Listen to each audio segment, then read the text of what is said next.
ये कौन है?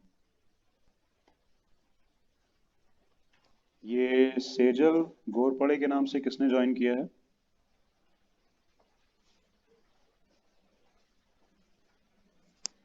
हेलो, आवाज आ रही है? सेजल के नाम से किसने ज्वाइन किया है? अपना नाम बताओ। लेफ्ट। पता नहीं। देखो। सिद्धि काम। हेलो सिद्धि, आवाज आ रही है?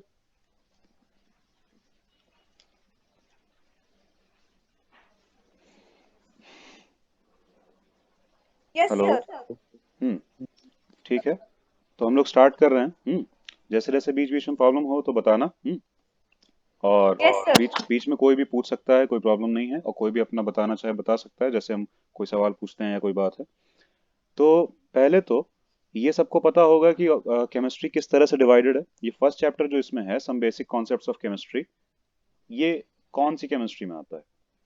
पहली बात तो ये थोड़ा सा हम लोग बात कर लेते हैं कि तीन तरह की केमिस्ट्रीज होती हैं, ठीक है? ऑर्गेनिक, इनऑर्गेनिक और फिजिकल, बोला जाता है ना। केमिस्ट्री के तीन पार्ट है।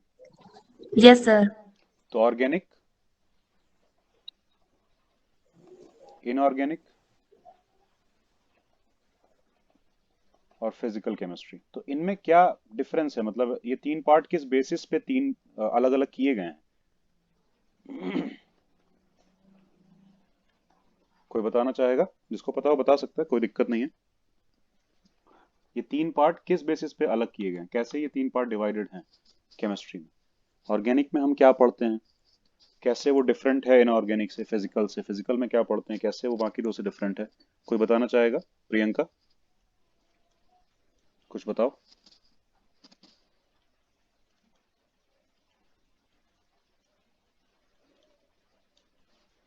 आवाज आ रही है ना सबको? Yes, sir. Hmm. Sir, please once repeat question. ध्यान दो यहाँ पे। हम कह रहे हैं केमिस्ट्री को तीन पार्ट में डिवाइड करते हैं, ऑर्गेनिक, इनऑर्गेनिक और फिजिकल केमिस्ट्री, है ना?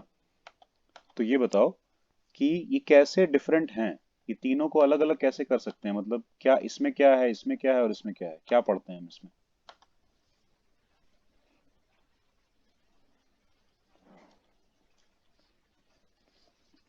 सुनाई दिया सबको क्वेश्चन? कोई और बताना चाहे तो बता सकता है, कोई प्रॉब्लम नहीं है। Yes,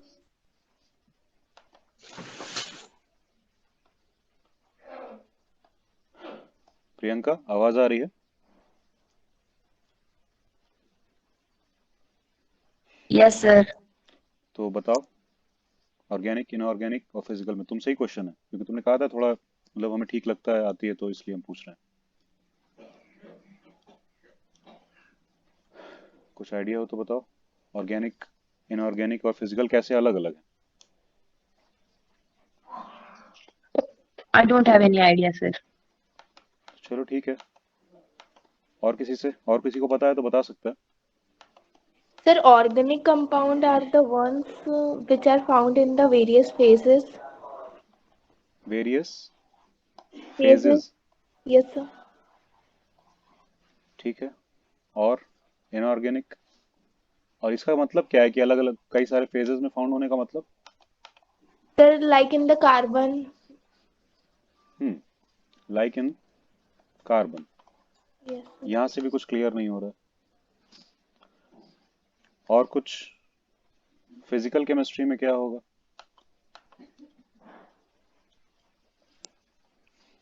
पता है, वर्ड्स के मतलब पता होने से बहुत कुछ पता चल जाता है। फिर से बता रहे हैं, चलो हम बताते हैं थोड़ा बहुत, ठीक है? सब लोग सुनना ध्यान से। क्लियर? देखना। अच्छा, ये बताओ, जो हमारे बॉडी पार्ट्स होते हैं, जैसे कि किडनी हो गया, है ना, लिवर हो गया, इन सबको एक एक वर्ड में क्या बोलते हैं? मतलब बॉडी पार्ट्स को, इंटरनल बॉडी पार्ट्स को क्या बोलते हैं? किसी को आइडिया है? Organ. ऑर्गन बोलते हैं ना,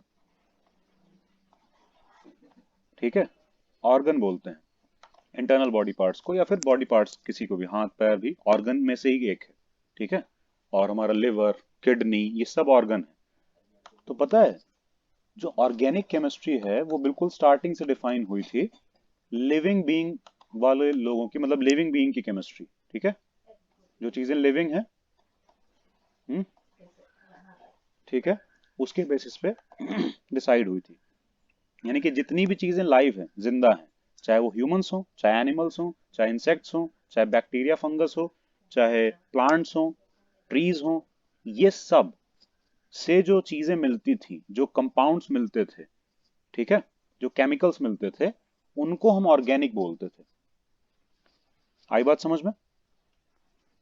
और इसके अलावा जो दूसरी चीजें होती हैं जो इनसे नहीं मिलती हैं, लिविंग बीइंग से नहीं आती हैं, लिविंग बीइंग से रिलेट नहीं होती हैं, उन सब चीजों को इनऑर्गेनिक बोलते हैं।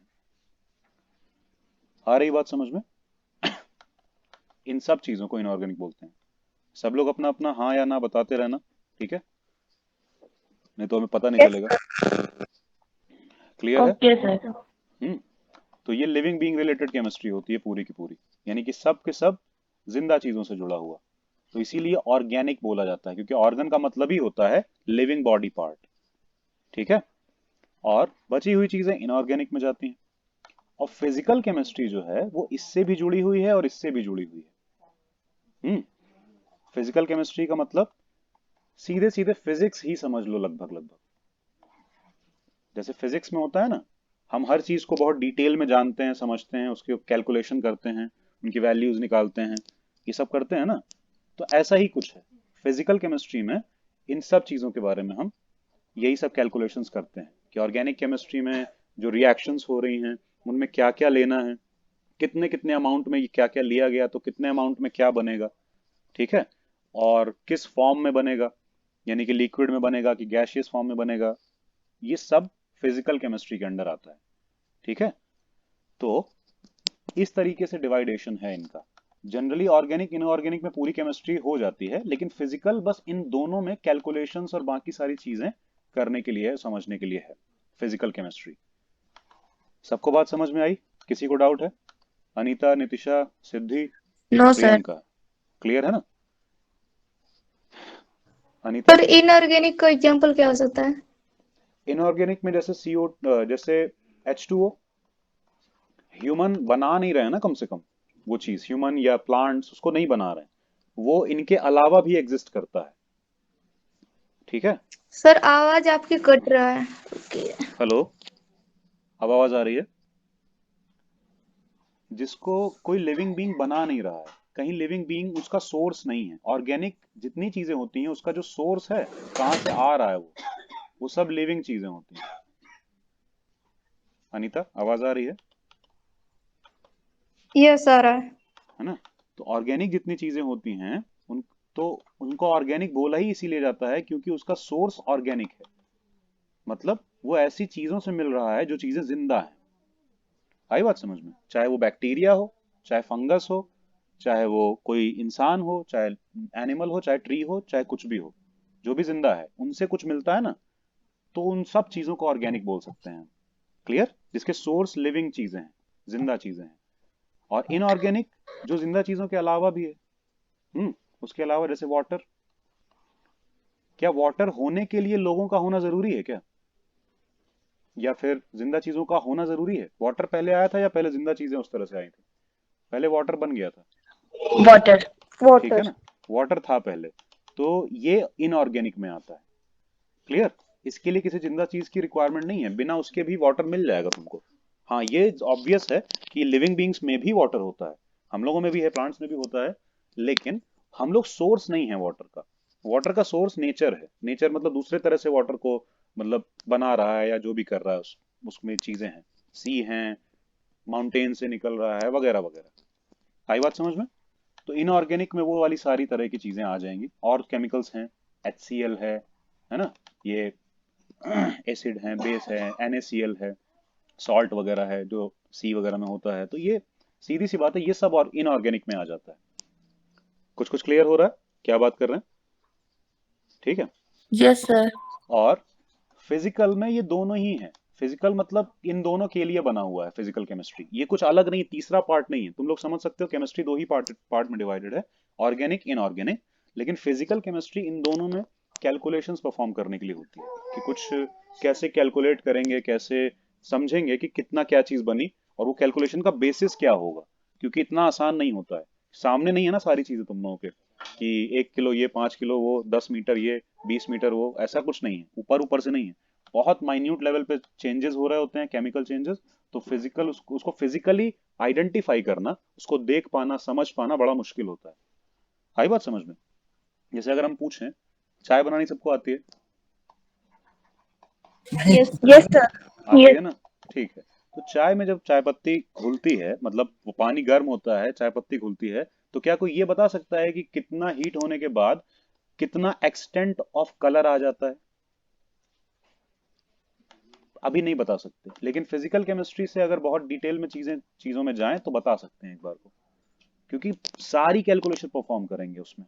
उसमें टेम्परेचर का रिलेशन देखेंगे, उसमें बाकी चीजों का, उसका बिहेवियर देखेंगे, उस कंपाउंड का बिहेवियर क्या है जिसको हम चाय बोल रहे हैं, जो भी चीजें। ठीक है। वाटर का बिहेवियर क्या है उसके साथ, कितने टेम्परेचर पे उसमें से कलर निकलना शुरू होता है, क्योंकि तुम पानी में चाय पत्ती खाली ऐसे घोल के देखो, कुछ होगा नहीं। हीट करने से कलर उसमें फैलना शुरू होता है, मिक्स होना शुरू होता है। तो वो सारी कैलकुलेशन की किस लेवल पे जाके होंगी, वो सब हम फिजिकल केमिस्ट्री में करते हैं। आ रही बात समझ में? ऐसा ही कुछ है। Yes, sir. क्लियर है ना सबको? अनीता, क्लियर है? Yes. ठीक। तो ये तो बात हो गई, ठीक है। और बाद में ये पता चला कि जो ऑर्गेनिक केमिस्ट्री है उसमें जो एक सबसे जरूरी चीज ढूंढी गई, जैसे कि अगर अगर हम तुम लोगों से पूछें, टेंथ में एसिड वगैरह, एसिड बेस और सॉल्ट चैप्टर था, है ना? तो एसिड में Yes. पहचाना कैसे जाता है कि कोई एसिड है, कोई कंपाउंड एसिड है, कैसे पता चलेगा? एक कुछ तो होगा ना आइडेंटिफिकेशन वाला फैक्टर, कि उसको देख के बता सकते हैं कि ये पक्का एसिड है। 1 to 7 pH. लेकिन उसमें पीएच तो शुरू शुरू में दिखेगा नहीं, अगर तुम्हारे पास खाली मॉलिक्यूलर फॉर्मूला लिखा हुआ है, जैसे कि CO2 एक एसिड है या नहीं, या फिर HCl एक एसिड है या नहीं। पता है इसलिए कह दोगे कि HCl एक एसिड है, पर क्यों? प्रॉपर रीजन क्या है कि ऐसा क्या है जो एसिड में होना तय है, मतलब उसके बिना एसिड पॉसिबल ही नहीं है। ऐसा क्या है? ऐसी एक चीज है, वो है हाइड्रोजन। और वो भी उसका एक पॉजिटिव आयन, यानी कि हाइड्रोजन किसी को इलेक्ट्रॉन दे चुका हो। ठीक है। एसिड में H+ आयन का होना जरूरी है, उसी के बेसिस पे तय होता है कि कोई चीज एसिड है। तो इसमें H+ आयन नहीं है, मतलब ये एसिड नहीं है। HCl में उसको तोड़ें तो H+ और Cl- में ब्रेक होता है, H+ आयन है, मतलब ये एसिड है। क्लियर हुआ कैसे तय हो रहा है Yes, sir. कि कोई चीज एसिड है या नहीं है? और ये हमेशा ऐसा ही होगा। और थोड़ा थोड़ा अगर तुम लोग को याद आ रहा हो तो पढ़ा भी होगा कि H+ का होना जरूरी होता है, भले अभी भूल गए हो, लेकिन टेंथ में ये चीज जरूर उसमें होगी कि H+ आयन से ही डिसाइड होता है कि कोई चीज एसिड है या नहीं है। जैसे कि बेस डिसाइड कैसे होता है, OH- आयन से, या फिर O2- आयन से। इनमें से कोई आयन अगर किसी कंपाउंड में है तो पूरे चांसेस हैं कि वो क्या है, बेस। ठीक है। क्लियर है अनीता? तुम्हें समझ में आ रहा है? लैंग्वेज में प्रॉब्लम तो नहीं है? पता है ना एसिड बेस क्या होते हैं? Yes. ठीक है। तो और कुछ कंफ्यूजन हो तो पूछ सकते हो। जैसे, तो वही बताने की हम कोशिश कर रहे हैं कि जैसे एसिड में H+ का होना सबसे ज्यादा जरूरी है, यानी कि H+ होता है तभी हम उसको एसिड बोल रहे हैं, ऐसा समझ लो। तो ऑर्गेनिक में भी धीरे धीरे करके आइडेंटिफाई किया गया कि भले 50,000 यानी कि 50 मतलब मिलियंस में कंपाउंड्स हैं ऑर्गेनिक के, लेकिन सब में एक चीज जरूर कॉमन है, एक एटम जरूर कॉमन है, वो है कार्बन। ठीक है। तो इसीलिए बाद में ऑर्गेनिक केमिस्ट्री से इसको चेंज करके कार्बनिक केमिस्ट्री भी बोला जाता है। ठीक है। स्टडी ऑफ कार्बन भी इसको बोला जाता है इनडायरेक्टली। आई बात समझ में? सर, हाँ। न्यूट्रल क्या होता है? न्यूट्रल, ये न्यूट्रल हाँ सर. एसिड, एसिड बेस के बेसिस पूछ रही हो क्या? हाँ सर. न्यूट्रल का मतलब होता है, देखो, एसिड होने का मतलब क्या है पहले ये बताओ। अच्छा, अगर हम तुमसे पूछें कि तुम अच्छी हो या बुरी हो तो क्या बताओगी? अच्छी. अच्छी हो। कैसे तय हुआ? कोई बुराई नहीं है। 100% अच्छी।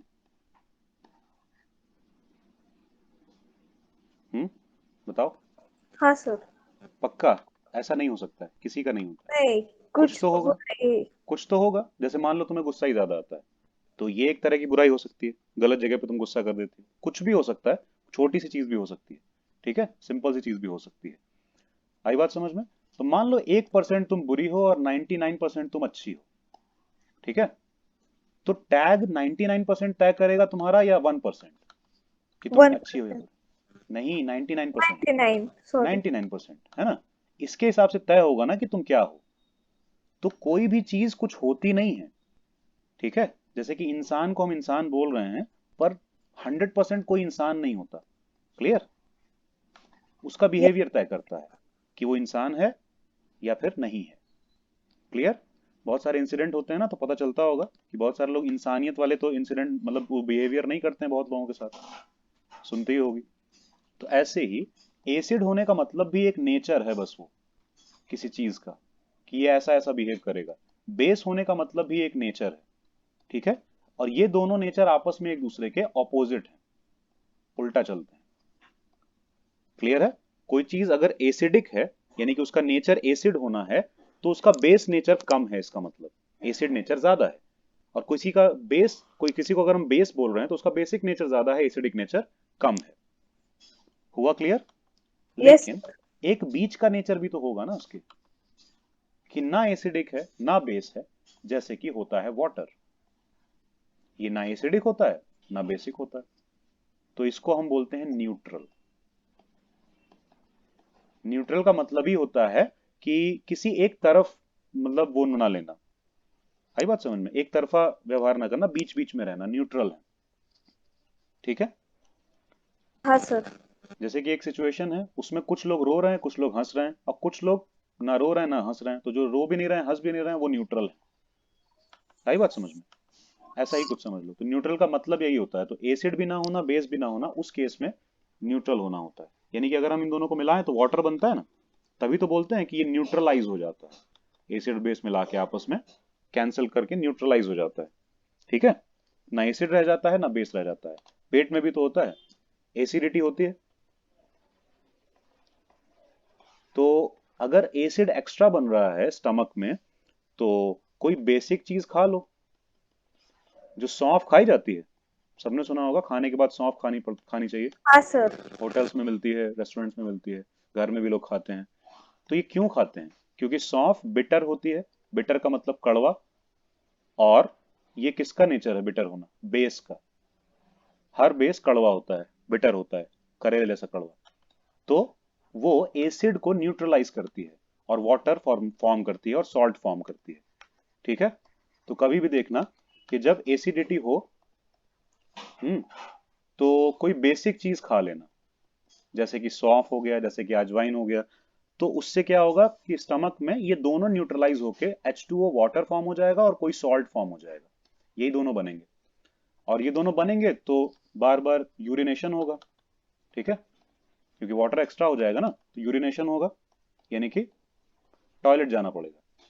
ठीक है, तो उससे एसिडिटी कम हो जाएगी बहुत ज्यादा।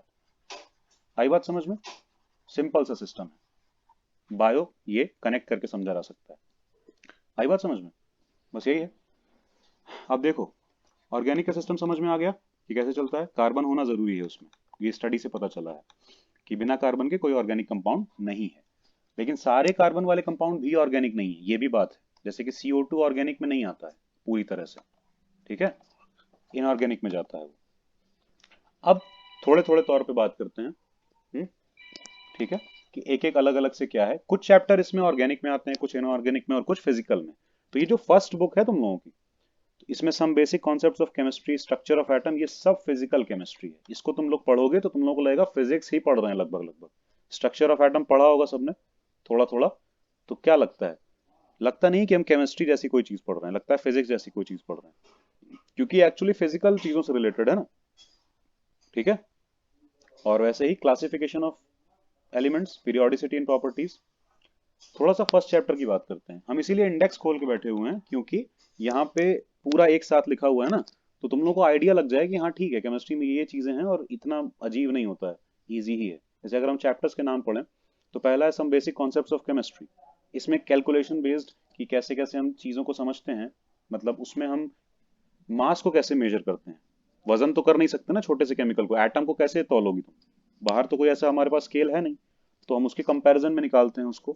उसके लिए मोल कॉन्सेप्ट यूज होता है, वो सब बातें इसमें आएंगी, है ना। मोल कॉन्सेप्ट, मोलर मास, ये वो, ठीक है। एटॉमिक मासेस, मोलर मासेस, एक एटम का मास और एक पूरे मॉलिक्यूल का मास, अलग अलग कैसे होता है। एटॉमिक थ्योरीज के बारे में पढ़ेंगे। अभी ओवरव्यू दे रहे हैं, डेमो है इसीलिए पहले ओवरव्यू दे रहे हैं, उसके बाद थोड़ा एक दो चीजों के डिटेल में जाएंगे हम लोग, ठीक है। किसी को अगर बीच में चाहिए तो हम अलग चीजों के डिटेल में जा सकते हैं।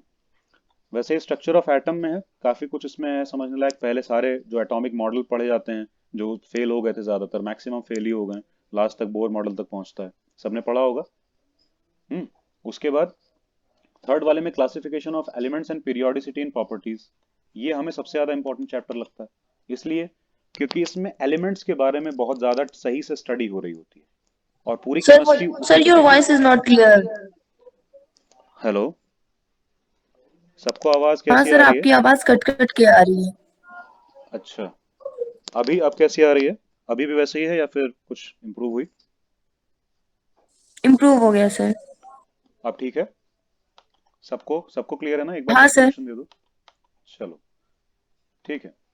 तो अब देखें, हम्म उसी तरह classification of elements and periodicity in properties, यानी कि हम एलिमेंट्स को, केमिस्ट्री में हम एलिमेंट्स को कैसे क्लासिफाई करते हैं, कैसे अलग अलग करते हैं, कैसे उनकी प्रॉपर्टीज को देखते हैं, ये इससे पता चलेगा। एक तरह से पीरियोडिक टेबल के बारे में पूरा ये चैप्टर बना हुआ है और कुछ नहीं है, बस पीरियोडिक टेबल के ऊपर पूरा चैप्टर बेस्ड है। और पीरियोडिक टेबल समझना इंपॉर्टेंट लगता है कि नहीं लगता है केमिस्ट्री समझने के लिए? क्योंकि हवा में ये लोग बोल देते हैं जब, तो अजीब लगता है ना। क्लोरीन इलेक्ट्रोनेगेटिव होता है, इसीलिए वो उसने ऐसा कर दिया। ऑक्सीजन इलेक्ट्रोनेगेटिव होता है, इसलिए उसने ऐसा कर दिया। तो जब नहीं पता होता है तो थोड़ा अजीब लगता है ना, और पता होता है तो ठीक लगता है, ठीक है। तो इसमें पीरियोडिक टेबल को बहुत डिटेल में और अच्छे से समझा गया है। अच्छा, ये किसको किसको पता है? थोड़ा छोटी छोटी बातें बीच बीच में करेंगे ताकि आइडिया लगे किसको क्या समझ में आ रहा है और आता है पहले से। अगर हम पूछें पीरियोडिक टेबल में लेफ्ट से राइट जाने पे एटॉमिक साइज का क्या होता है? इंक्रीज होता है या डिक्रीज होता है? Increase. इंक्रीज। लेफ्ट से राइट जाने में एटॉमिक साइज इंक्रीज होता है, कौन कौन कह रहा है? Yes increase. सब कह रहे हैं इंक्रीज होता है, हाँ यस। सर। ठीक है।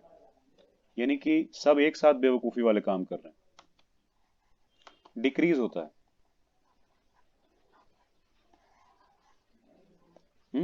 कम होता है। लेफ्ट से राइट जाने में एटॉमिक साइज कम होता है। अब तुम लोग ये बताओ, इंक्रीज किस हिसाब से बोला था तुम लोगों ने? क्या सोच के, मतलब क्या ऐसा लॉजिक था कि खाली याद है कि इंक्रीज होता है? रीड किए थे। डिक्रीज होता है, इंक्रीज नहीं होता है। लेफ्ट से राइट जाने में डिक्रीज होता है, कम होता है, बढ़ता नहीं है, ठीक है। कैसे तय हो रहा है? सबने याद किया होगा, जो भी, अच्छा चलिए जो भी याद किया था, लेकिन याद ही किया था ना, इतना तो बताओ। किसी को समझ में आया था ऐसा क्यों होता है? जिसको आया था वो बता सकता है। क्योंकि याद की हुई चीजें मिक्स हो जाती हैं, इंक्रीज डिक्रीज सारा मिक्स हो जाता है, पता है, सब कुछ। तो तुम आइडिया नहीं लगा पाओगे कि क्या हो रहा है। हम्म Ionization, enthalpy, high ये होता ये एक और टर्म आ गया। अब आयनाइजेशन एंथैल्पी किसी को ना पता हो तो पहली बात तो ये क्या होती है बताओ? होती क्या है आयनाइजेशन एंथैल्पी? और इसके हिसाब से एटॉमिक साइज तय हो रहा है क्या? एटम का साइज इसके हिसाब से तय हो रहा है कि डिक्रीज होगा या इंक्रीज? नहीं, इसके हिसाब से तो बिल्कुल तय नहीं हो रहा। देखो, लेफ्ट से राइट जाने में होता क्या है, एटॉमिक नंबर का क्या होता है? अच्छा ये बताओ, लेफ्ट से राइट जाने में एटॉमिक नंबर बढ़ता है कि घटता है?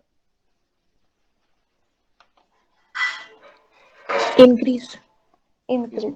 इसमें तो सब श्योर हो ना, एटॉमिक नंबर इंक्रीज होता है। क्योंकि पीरियोडिक टेबल में रखा ही ऐसे गया है, 1 2 3 4 ऐसे करके चलता है। ठीक है, तो लेफ्ट से राइट जाने में इंक्रीज होता है। ठीक है, तो एटॉमिक नंबर होता क्या है पहले ये बताओ।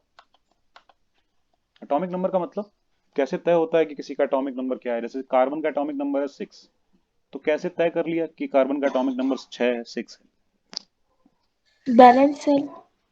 Number balance of protons plus number of protons. Plus नहीं सिर्फ number of proton, number of proton बस। किसी भी एलिमेंट के एटम में कितने प्रोटॉन हैं वही तय करता है कि उसका एटॉमिक नंबर क्या है। ठीक है, कार्बन का एटॉमिक नंबर 6 होने का मतलब यह है कि उसमें 6 प्रोटॉन हैं। क्लियर हो गया, ये फिक्स रहेगा।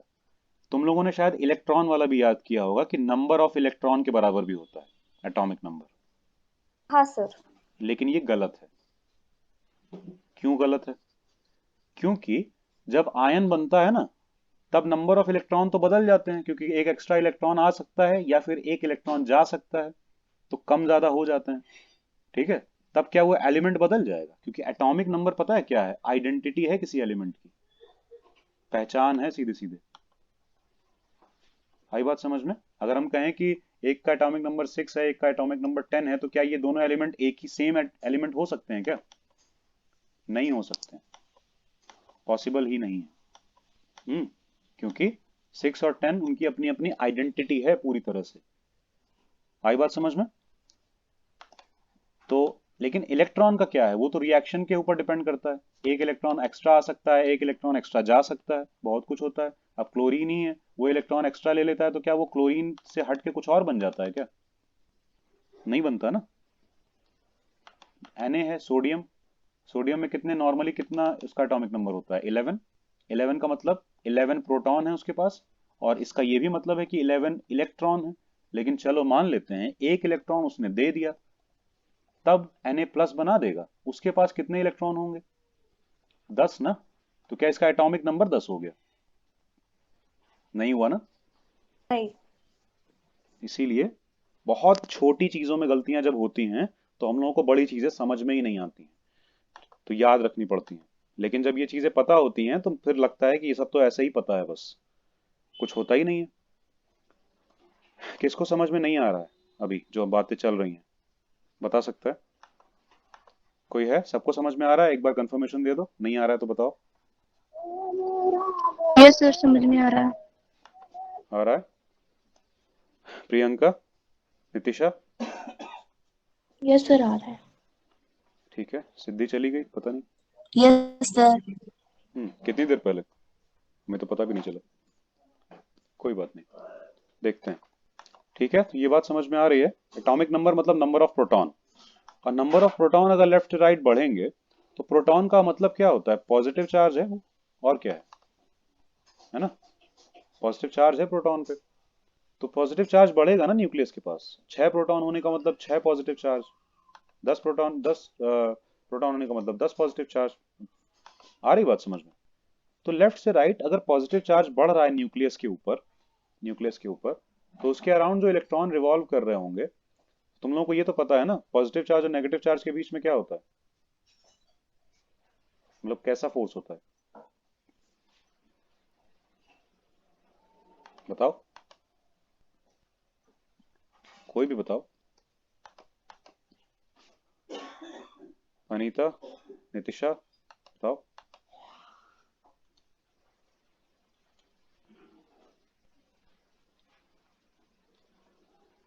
हेलो? यस, ग्रेविटेशन का। नहीं, वो तो मास की वजह से होगा ही, उसके अलावा चार्जेस के बीच में कैसा फोर्स होता है नितिशा? Force of attraction. हाँ, मतलब इलेक्ट्रोस्टैटिक होता है, लेकिन पॉजिटिव नेगेटिव की अगर बात करें तो अट्रैक्शन फोर्स होता है ना? और अगर ये पॉजिटिव पॉजिटिव होते तो तब क्या होता? रिपेल। रिपल्शन होता। ये इसको पुश करता है, वो उसको पुश करता है। लेकिन यहाँ पे इलेक्ट्रॉन और प्रोटॉन कैसे हैं? पॉजिटिव नेगेटिव है ना ये तो क्या होगा? Force attraction. तो ज्यादा अगर ये स्ट्रांग है, क्योंकि ज्यादा पॉजिटिव चार्ज होने का मतलब क्या है? ज्यादा स्ट्रांग हो जाना ना, तो फिर इलेक्ट्रॉन को अपनी तरफ शिफ्टेड यस। रखेगा, खींच के रखेगा ना। आई बात समझ में? तो ये ऑर्बिट ही छोटी हो जाती है, यानी कि पहले इलेक्ट्रॉन इतना दूर रिवॉल्व कर रहा था, तो अब इतना ही दूर रिवॉल्व करेगा। ठीक है, तो इस वजह से जो लेफ्ट में एलिमेंट होते हैं उनमें आउटर मोस्ट ऑर्बिट इतनी बड़ी, जबकि अगर हम मान लो थर्ड वाले पीरियड की बात कर रहे हैं, तो पीरियड का नंबर क्या बता रहा होता है? अगर पीरियड 3 है तो इसका क्या मतलब है? उसमें एलिमेंट्स के बारे में हम क्या बता सकते हैं, थर्ड पीरियड के सारे एलिमेंट्स के बारे में बताओ अनीता।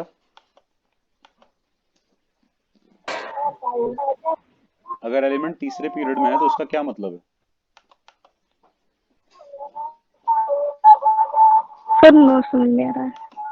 वॉइस नहीं आ रही है? आ रहा है हेलो। सर, पर मतलब फिर अच्छा, समझ में नहीं आ रहा है। समझ में नहीं आ रहा है। हम कह रहे ये हैं, मतलब तुम्हारी आवाज बीच बीच में कट जा रही है। जैसे पीरियोडिक टेबल होती है तो उसमें ग्रुप ऐसे ऐसे होते हैं ना, इस तरह से, और पीरियड ऐसे ऐसे हो चलते हैं यूं, रो में। ठीक है, तो ये first period, second, third, fourth, fifth, six, seven. तो अगर हम कह रहे हैं कि तीसरा पीरियड ले लेते हैं, ठीक है, तो तीसरे पीरियड के सारे सर एलिमेंट जो होंगे उनके बारे में क्या बताया जा सकता है? कैसे तय हुआ कि इनको तीसरे पीरियड में रखना है? ये पता है नितिशा, तुम्हें पता है? सर लास्ट सेल से थ्री, जैसे 3 आएगा, बैलेंस हाँ सेल इलेक्ट्रॉन। हाँ, उसमें टोटल 3 शेल्स हैं। शेल का यस नंबर 3 है, ये पक्का होगा, इसमें कहीं कुछ डाउट नहीं है। फोर्थ वाले पीरियड में होने का मतलब ये है कि उसमें 4 शेल होंगी, यानी कि बीच में न्यूक्लियस है, फिर 1 2 3 4 शेल होंगी जिसमें इलेक्ट्रॉन रिवॉल्व कर रहे होंगे। आई बात समझ में? उनका इलेक्ट्रॉनिक कन्फिग्रेशन भी तुम लोग लिखोगे तो 2 8 8, और उसके बाद भी ये वाले में भी कुछ ना कुछ आएगा। 18 भी आ सकता है, या फिर 0 से लेके, सॉरी 1 से लेके 18 तक का कुछ भी कोई नंबर आ रहा होगा। तो ये क्या शो करता है कि 4 पीरियड है, फोर्थ पीरियड का एलिमेंट है। आई बात समझ में? यस चौथे सर। पीरियड का, क्लियर है ना? Yes 4 sir. शेल होना, यस तो थर्ड थर्ड पीरियड का होने का मतलब 3 शेल होना। ठीक है, तो थर्ड पीरियड में अगर 3 शेल हैं सबके पास बराबर 3 नंबर, मतलब नंबर ऑफ शेल्स बराबर है सबके पास, तो इसका मतलब कि सब इक्वल साइज के होने चाहिए। देखा जाए तो इंक्रीज डिक्रीज क्यों हो रहा है फिर? उसका रीजन, क्योंकि जो लेफ्ट में है उनके पास नंबर ऑफ प्रोटॉन कम है न्यूक्लियस पे, और जो राइट में है उनके पास नंबर ऑफ प्रोटॉन ज्यादा है न्यूक्लियस पे। इसका मतलब चार्ज ज्यादा है और फोर्स ऑफ अट्रैक्शन भी ज्यादा हो गया ना। तो फिर ऑर्बिट जो है छोटी हो जाती है, यानी कि बाद वाला एलिमेंट जो है, 3 पीरियड मतलब 3 ही शेल उसमें भी होंगी, लेकिन जो राइट में होगा ज्यादा इस तरफ जो होगा, उसमें शेल इस तरह से होंगी, 1 2 3। देखो यहाँ भी हमने 3 बनाई, यहाँ भी हमने 3 बनाई। ठीक है, लेकिन देखो साइज का अंतर है ना, यहाँ 3 दूर दूर है, बड़ी बड़ी शेल्स हैं। उसका रीजन है क्योंकि इसका फोर्स ऑफ अट्रैक्शन कम है, तो दूर ऑर्बिट करने देगा बड़े आराम से। आ रही बात समझ में? Yes yes sir. सर। पक्का ना कि ये मतलब राइट साइड जाएगा तो न्यूक्लियर बहुत पावरफुल हो जाता है। ठीक है, न्यूक्लियस जिसपे प्रोटॉन्स हैं बहुत सारे, तो राइट, क्योंकि राइट साइड में प्रोटॉन का नंबर बढ़ जाता है, इसीलिए वो इलेक्ट्रॉन्स को अपनी तरफ खींच लेता है। तो इलेक्ट्रॉन जो दूर दूर रिवॉल्व कर रहे थे वो अब पास पास रिवॉल्व करने लगते हैं, तो ऑर्बिट छोटी हो जाती है, कॉन्ट्रैक्ट हो जाती है, सिमट जाती है। इस वजह से एटम का साइज जो है वो छोटा होता है। अब एक बार अगर ये बात पता चल जाती है तो तुम लोगों को लगता है कि ये बात भूलने वाली भी है? सबका सब कॉमन सेंस पे बेस्ड है, यस सर। कुछ भी ऐसा नहीं है, सब कनेक्टेड है और कॉमन सेंस पे बेस्ड है ना? तो ऐसे ही बहुत सारी दूसरी चीजें डिफाइन होती हैं, बहुत सारी दूसरी चीजें तय होती हैं कि क्या कब होगा, क्यों कोई प्रॉपर्टी लेफ्ट से राइट बढ़ रही है, राइट से लेफ्ट घट रही है, या टॉप से बॉटम में क्या चेंज आ रहा है। अब अगर हम कहें टॉप से बॉटम में, यानी कि ऊपर से नीचे जाने पे एटॉमिक साइज का क्या होता है? इंक्रीज। क्यों, कैसे कह सकते हैं? सर एटॉमिक रेडियस इंक्रीज होती है। क्योंकि एटॉमिक रेडियस इंक्रीज होती है, वो तो साइज में ही आ गया, लेकिन क्यों होती है? इसका रीजन ये है कि नीचे जाने का मतलब क्या है, 3 4 5 6 7, यानी कि या तो थर्ड से मतलब फोर्थ वाले शेल पे जाना, फिफ्थ वाले पे जाना, यानी कि 5 शेल हो जाएंगे ना फिर उसकी, 5 ऑर्बिट में रिवॉल्व कर रहे होंगे इलेक्ट्रॉन, 1 2 3 4 5। तो सीधी सी बात है, ये तो बड़ा होगा ही। 4 ऑर्बिट वाला 5 ऑर्बिट वाला में फर्क होगा कि नहीं? Yes sir. एक एटम है, एक एटम है जिसमें 4 ऑर्बिट है टोटल, और एक एटम है जिसमें 5 ऑर्बिट है, तो फर्क तो होगा, 5 शेल हैं तो इसीलिए नीचे जाते हुए साइज बढ़ता है, क्योंकि एक एक शेल इंक्रीज हो जाती है ना। आई बात समझ में? जबकि नीचे जाते हुए भी न्यूक्लियर का पावर बढ़ रही है, लेकिन क्योंकि एक शेल ही बढ़ चुका है तो इसलिए उससे कोई फर्क पड़ेगा नहीं। आई बात समझ में? तो ऐसी बहुत Yes, सारी sir. चीजें हैं जिससे हम लोगों को इसका काफी कुछ आइडिया लग जाता है, पीरियोडिक टेबल देख के बहुत कुछ पता चल जाता है।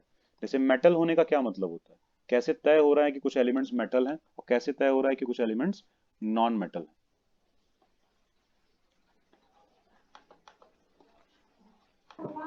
रिएक्टिविटी सीरीज से।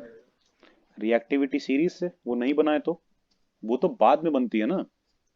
कुछ भी अगर एक मेटल है तो क्यों है, क्या ऐसा देख के हम बताते हैं कि ये चीज मेटल है और ये चीज मेटल नहीं है?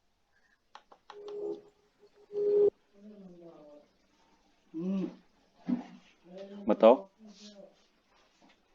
कुछ आइडिया है? अनीता तुम्हें है?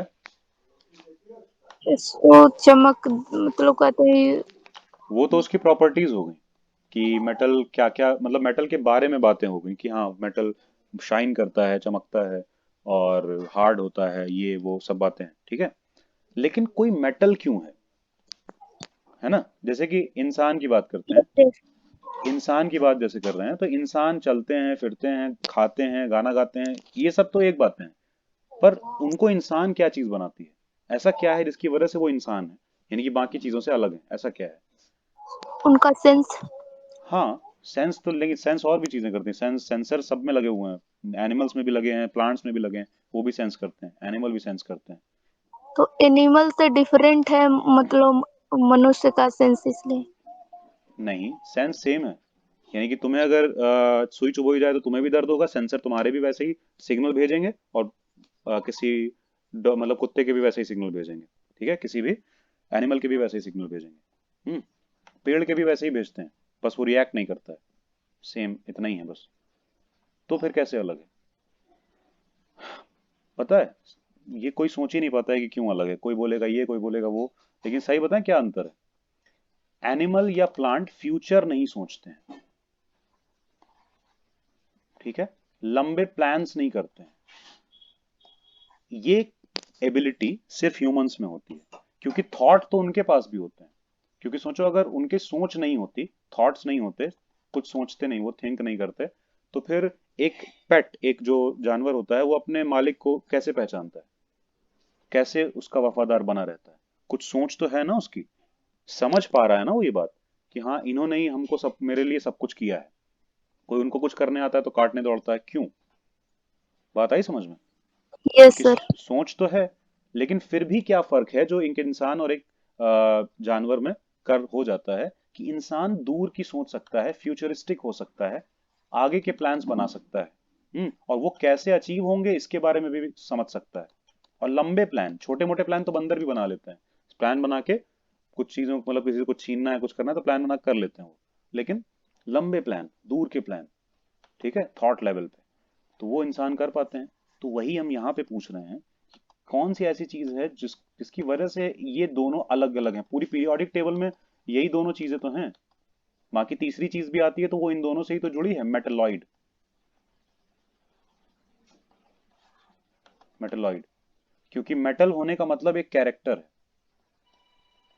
आई बात समझ में? कैरेक्टर, एक जो अभी हमने बताया था नेचर, एक नेचर को मेटल बोलते हैं, एक नेचर होने से उस चीज को मेटल बोला जाता है, ठीक है।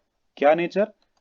इलेक्ट्रॉन को इजीली, आराम से लूज करने का नेचर, ठीक है। और इसी का जस्ट उल्टा नॉन मेटल, जो आराम से इलेक्ट्रॉन देने को तैयार ना हो। क्लियर हुआ कुछ? मेटल मेटल इसीलिए है क्योंकि उसमें से, उसकी ऑर्बिट में से इलेक्ट्रॉन को आसानी से निकाला जा सकता है। Nitisha, Anita, yes yes sir. Sir. पूरी तरह क्लियर है ना? और अभी जो हमने बताया उससे भी तो रिलेट हो रहा है। सोचो जरा, पीरियोडिक टेबल में लेफ्ट साइड में ही तो मेटल होते हैं ज्यादातर, बीच में और लेफ्ट साइड में, है ना? यस तो सर। लेफ्ट साइड में जो चीजें हैं उनका साइज छोटा, उनका साइज बड़ा है ना, एटॉमिक साइज, जो लेफ्ट में है, जो राइट में उनका छोटा है। तो एटॉमिक साइज बड़ा होने से होगा क्या, न्यूक्लियस से जो आउटर मोस्ट ऑर्बिट है, सबसे बाहर वाली जो ऑर्बिट है, शेल है, वो बहुत दूर नहीं हो जाएगी। इसके देखो, इसके न्यूक्लियस से इतना दूर नहीं है। तो तुम खुद बताओ कि ज्यादा दूर हो जाएगा तो फिर फोर्स ऑफ अट्रैक्शन कम नहीं हो जाएगा? होगा सर। Yes, sir. सीधी बात है। और फोर्स ऑफ अट्रैक्शन कम होगा तो आसान नहीं होगा निकाल लेना। और यही रीजन है कि हम बोलते हैं कि मेटल में फ्री इलेक्ट्रॉन होते हैं। एक्चुअली फ्री नहीं होते हैं, लेकिन कम अटैच्ड होते हैं। ठीक है, वो दूर होते हैं ना न्यूक्लियस से, इसलिए उनका निकालना, उनको तोड़ लेना आसान है, उनसे हटा देना आसान है। लेकिन इसमें न्यूक्लियस के पास होते हैं, इससे इलेक्ट्रॉन निकलवा के दिखाओ, मजाक बिल्कुल नहीं है। जैसे एक क्लोरीन से इलेक्ट्रॉन निकलवा के दिखाओ, इतनी आसानी से तो नहीं देने वाला वो। ठीक है, छीन लेगा किसी से। आई बात समझ में? तो एक चीज समझने से कई चीजों में फायदा हो रहा है ना, दिख रहा है साफ साफ कि यस सर। मेटल क्यों फ्री इलेक्ट्रॉन रखते हैं, कैसे हम ये तय कर रहे हैं, कैसे पता चल गया कि मेटल के पास इलेक्ट्रॉन इजीली लूज हो जाते हैं। वो इसी से, ये नेचर ही मेटल बोला जाता है, इस नेचर को ही मेटालिक बिहेवियर बोलते हैं। क्लियर है? और जो इजीली नहीं देता है इलेक्ट्रॉन, उसको हम नॉन मेटालिक बोलते हैं, नॉन मेटल बोलते हैं उन एलिमेंट्स को। हो गया क्लियर? बस यही है बेसिक जो मेटल नॉन मेटल को डिफरेंशिएट करता है। और मेटलॉइड्स जो इन दोनों के बीच बीच में कहीं लाई करते हैं, कभी देते हैं कभी नहीं देते हैं, अलग अलग सिचुएशन पे अलग तरह से बिहेव करते हैं, तो उनका ऐसा है। क्लियर है? क्योंकि बाकी सारी प्रॉपर्टी का कोई ना कोई एक वो है, ड्रॉबैक है। और यहाँ पे भी वही चीज है, इजीली दे देते हैं वो, इजीली मतलब छीन लेते हैं किसी से इलेक्ट्रॉन्स, लेकिन इसका ये मतलब नहीं है कि वो बिल्कुल फ्री है उसमें और उसमें बिल्कुल ही अटैच्ड है, छीन ही नहीं सकता कोई। तो हमने बताया ना, परसेंटेज हाई है उनका दे देने का, इलेक्ट्रॉन दे देने का। ठीक है? और जो नॉन मेटल है उनका इलेक्ट्रॉन ले लेने का परसेंटेज हाई है, वो इजीली गेन कर लेते हैं, इजीली लूज नहीं करते हैं वो। हो गया क्लियर? तो हम बस ये क्लैरिटी देना चाह रहे हैं, क्योंकि डेमो क्लास है, बहुत ऊपर ऊपर से चीजें चल रही हैं इसमें, कि तुम लोग समझ पाओ कि समझ कैसे रहे हैं, कैसे समझते हैं, कैसे एक चीज समझ के 10 चीजें अपने आप क्लियर हो जाती हैं। सब कुछ बहुत डिटेल में पढ़ना ही नहीं पड़ता। आई बात समझ में? कुछ चीजें पढ़ने से यस पहले सर। ही कुछ चीजें पढ़ने से पहले ही आने लगती हैं। हम्म तो ऐसा है, तुम खुद आइडिया लगाओगे तब भी तुम्हें पता चलेगा कि हाँ, जो हम आइडिया लगा रहे हैं वो काफी हद तक सही है। तो इसी से हम लोग पीरियोडिक ट्रेंड्स की बात करते हैं, यही कि भाई टॉप टू बॉटम जाने में, डाउन जाने में क्या होता है, लेफ्ट से राइट जाने में क्या होता है, क्योंकि इन्हीं सब प्रॉपर्टी पे डिपेंड करता है। और सबसे बेसिक प्रॉपर्टी एटम का साइज होती है।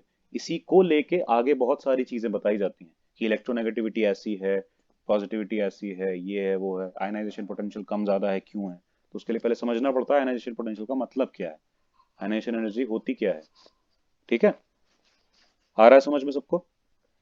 यस थोड़ा सर। Yes, sir. थोड़ा और आगे की चीजों पे चलें। Chemical bonding, molecular structure. Hmm तो यहाँ केमिकल बॉन्डिंग की बात हो रही है। पहले ये बताओ बॉन्डिंग क्या होता है? बॉन्ड बनाने का क्या मतलब? Sharing of electrons. हमेशा सिर्फ शेयरिंग ऑफ इलेक्ट्रॉन्स? हम कॉमन परसेप्शन पूछ रहे हैं, बॉन्ड का मतलब क्या होता है? जैसे तुम लोगों का अपने पेरेंट्स के साथ भी बॉन्ड होगा, ब्रदर सिस्टर के साथ एक बॉन्ड होगा, तो ये सर हाँ, एड होना। ऐड होना नहीं बोल सकते हैं। हम लोग ऐड थोड़ी ना हो जाते हैं उनमें, जुड़ थोड़े ना, वैसे नहीं जुड़ते हैं ना कि मिक्स हो गए। ठीक है, दूध और पानी थोड़ी ना चल रहा है कि मिक्स हो गए। मतलब बॉन्डिंग Combine होना.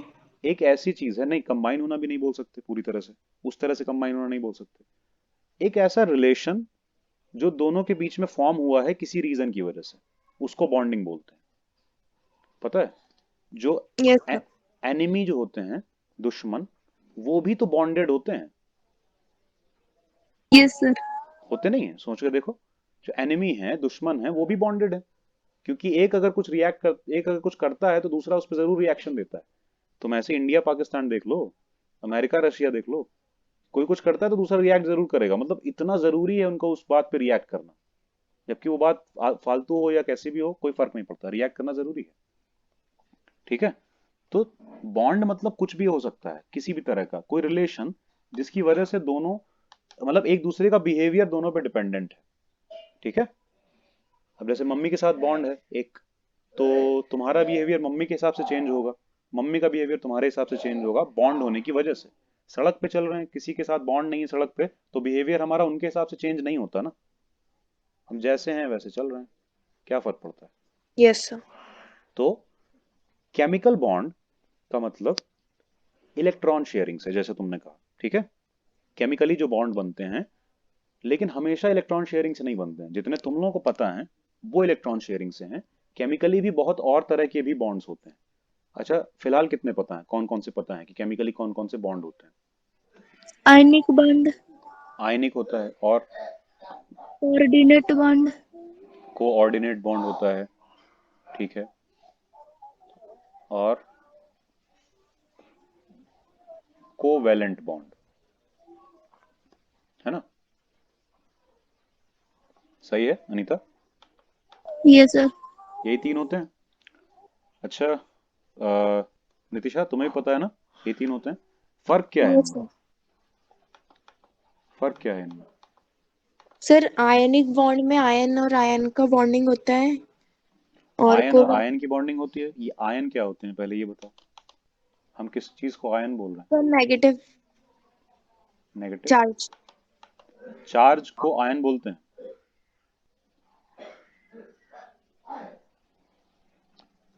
पहली बात तो ये बताओ, ये Na के ऊपर जो ये लिखा है प्लस, ये चार्ज है?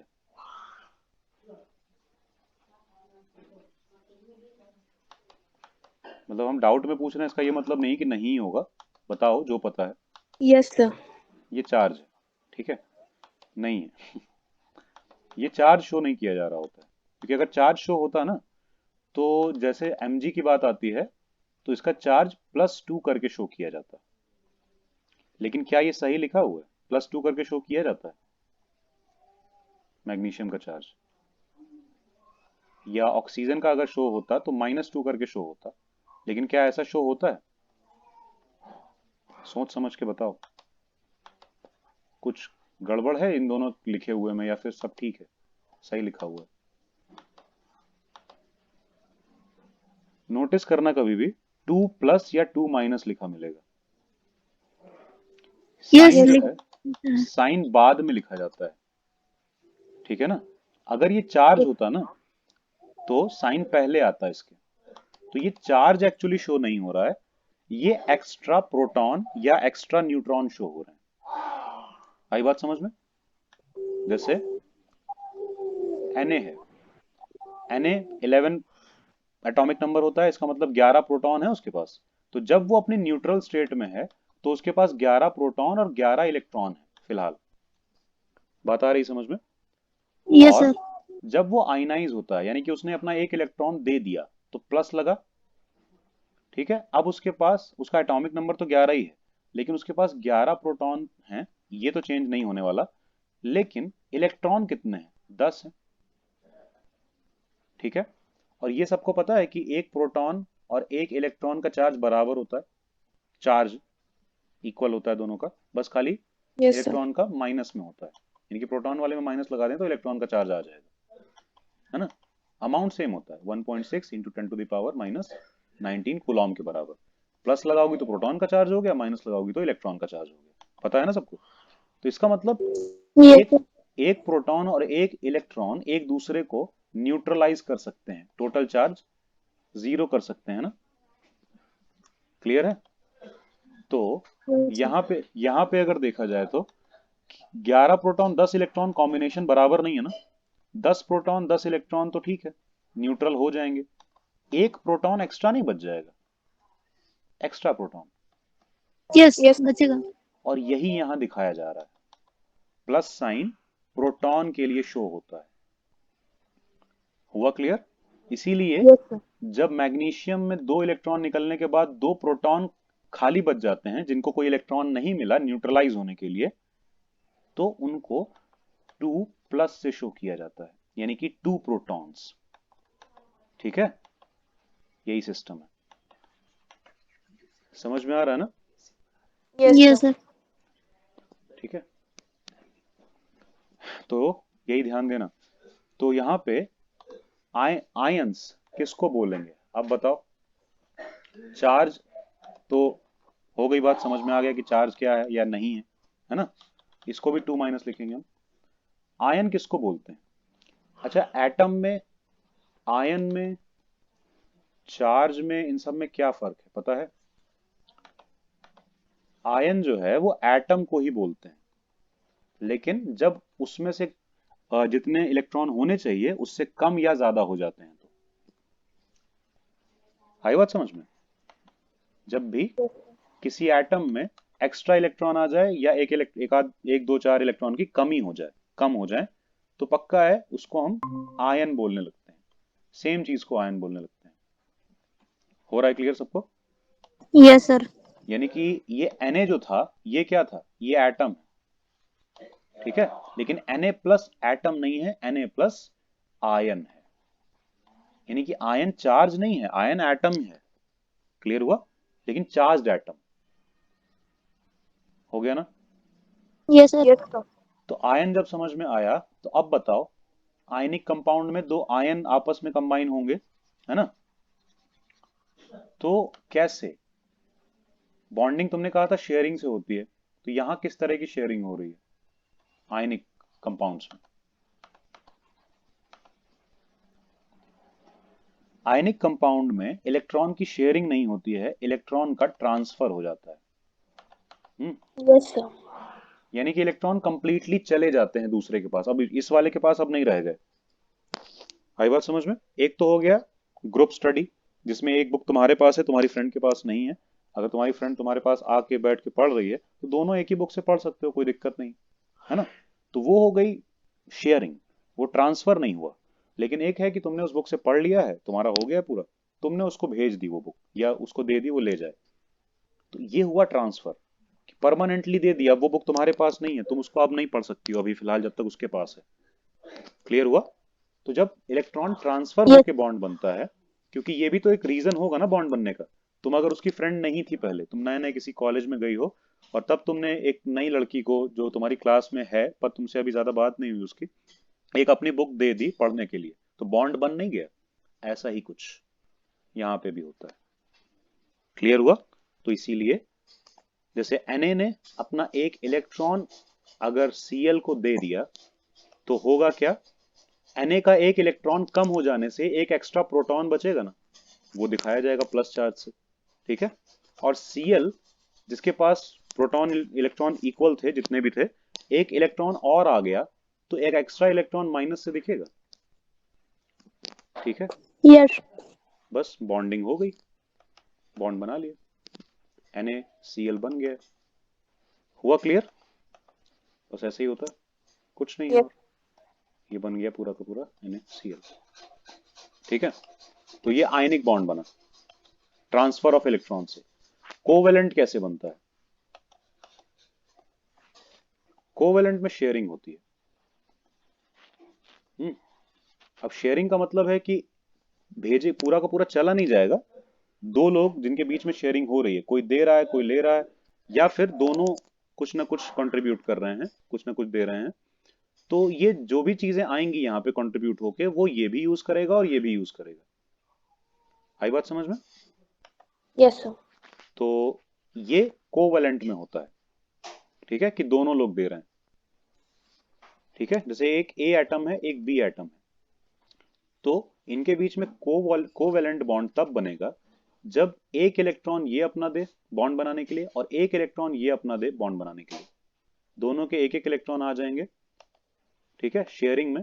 अब ये दोनों इलेक्ट्रॉन ये दोनों लोग यूज कर सकते हैं, ठीक है? इसी वजह से बॉन्डिंग हो गई है।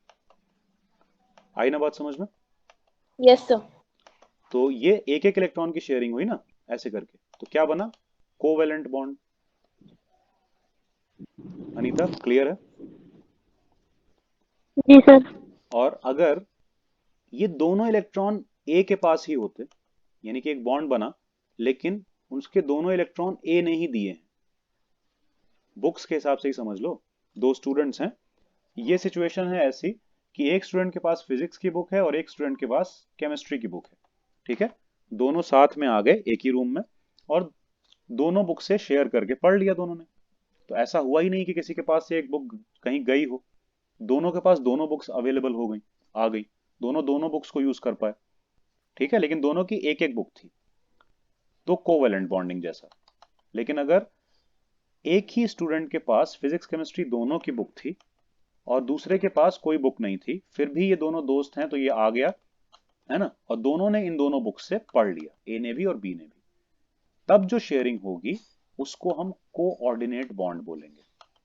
तब एरो लगेगा, एरो ये बताएगा कि किससे किस तरफ शेयरिंग हुई है। यानी कि अगर एरो ए से बी की तरफ है, इसका मतलब है कि वो जो इलेक्ट्रॉन है यहाँ पे कोऑर्डिनेट बॉन्ड में, दो इलेक्ट्रॉन होंगे, वो ए के ही हैं दोनों, बी का कोई इलेक्ट्रॉन फिलहाल इसमें नहीं है। हो गया क्लियर? इसमें डाउट है कोऑर्डिनेट कुछ? बॉन्ड फिर बताइएगा। कोऑर्डिनेट बॉन्ड ही बता रहे थे, क्लियर यस, नहीं एक हुआ? बार और। अरे नो। कुछ नहीं है, हम कह रहे हैं मतलब देखो, बॉन्ड का मतलब क्या होता है, एक बॉन्ड का मतलब दो इलेक्ट्रॉन के कुछ ना कुछ हो रहा होगा, हम आयनिक की बात नहीं कर रहे हैं, उसको छोड़ दो, ठीक है, जिसमें ट्रांसफर होता है उसको छोड़ दो, इन दोनों में शेयरिंग होती है, बॉन्ड शेयर मतलब इलेक्ट्रॉन शेयर किए जाते हैं, लेकिन शेयरिंग अलग अलग तरह से होती है। कोवेलेंट में इक्वल शेयरिंग होती है, बराबर, ठीक है, और एक बॉन्ड बनाने का मतलब होता है दो इलेक्ट्रॉन की जरूरत, एक बॉन्ड का मतलब दो इलेक्ट्रॉन चाहिए, इनकी बात कर रहे हैं, आयनिक की बात नहीं कर रहे हैं, ध्यान रखना। तो कोवेलेंट कोऑर्डिनेट में एक यस। बॉन्ड का मतलब दो इलेक्ट्रॉन। अब ये दो इलेक्ट्रॉन कोवेलेंट अगर बॉन्ड है तो वो दोनों एक एक होंगे एक एक एलिमेंट के, यानी कि एक इलेक्ट्रॉन होगा इसका तो दूसरा होगा इसका, शेयरिंग में, ठीक है। लेकिन कोऑर्डिनेट में वो दोनों इलेक्ट्रॉन ए के ही होंगे, मतलब किसी यस, एक एक कंफर्म हो एलिमेंट गया। के, हो गया ना, एक ही एलिमेंट के होंगे, Yes, दूसरे के पास कोई इलेक्ट्रॉन नहीं था, उसने अपना कोई इलेक्ट्रॉन इस बॉन्ड को बनाने में कंट्रीब्यूट नहीं किया, नहीं दिया, लेकिन फिर भी बॉन्ड बना, क्योंकि एक के पास था ना, इसके पास था, इसने दे दिया, लेकिन शेयरिंग है अभी भी, ये दोनों इलेक्ट्रॉन अभी भी ए बी भी यूज करेगा और ए भी यूज करेगा, इसने दिए नहीं कि ले जाओ, ठीक है, वैसे वाले नहीं दे दिए, शेयर किए हैं कि एक हम भी यूज करेंगे और तुम भी यूज करो। हो गया क्लियर? yes Honey, sir. ठीक है सबको? नितिशा क्लियर है?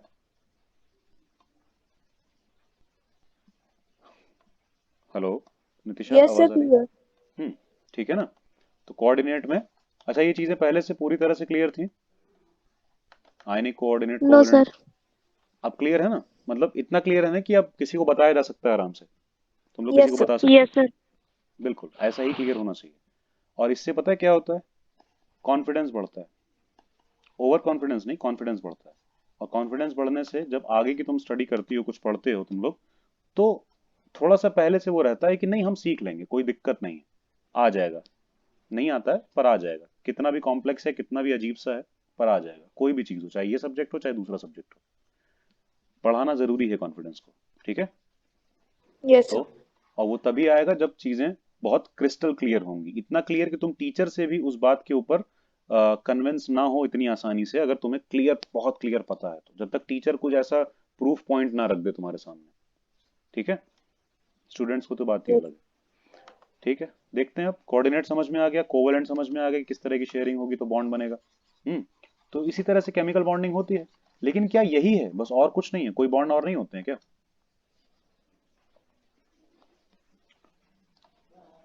बता सकते हो तुम लोग? लगता है नहीं होते हैं तो ये भी बोल दो, या पता है कि नहीं होते हैं तब भी बता सकते हो। सुने हैं और कोई बॉन्ड सुने हैं तुम लोगों ने केमिस्ट्री में इसके अलावा? नहीं सुने हैं? एक होता है वैंड, वैलेंस बैक। नहीं, वैलेंस बॉन्ड थ्योरी नहीं, वो अलग चीज है, वो बॉन्ड नहीं है, वो तो एक थ्योरी है। Sir, उस metallic bonding. मेटेलिक आयनिक होता है। हम्म, वो मेटेलिक बॉन्डिंग मतलब दो मेटल्स के आयन आपस में कैसे जुड़ते हैं, Fe। हाँ, ये बोल सकते हो तुम, लेकिन इसका भी कुछ अलग ही सिस्टम होता है। हम्म, वही जैसे वैन डर वॉल फोर्स होता है एक, या van der Yes, sir. Wall bond होता है। Yes, sir. सुना है ये नाम? Yes, अनि, sir. अनीता, तुमने सुना है?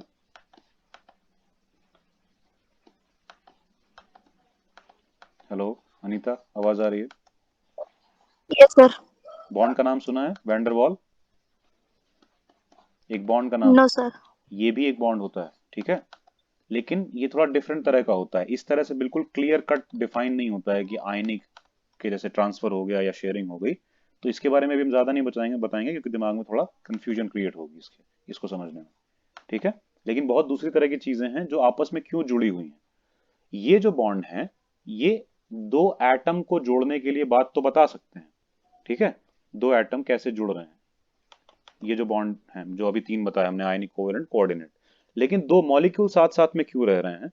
एक ग्लास में वाटर होता है तो H2O दूसरे H2O के साथ क्यों रह रहा है, इसके बारे में ये वाले बॉन्ड आयनिक, कोवेलेंट, कोऑर्डिनेट नहीं बताते, ठीक है। उनके बीच में भी बॉन्डिंग है। तो यहाँ हाइड्रोजन बॉन्डिंग भी होती है। Yes sir.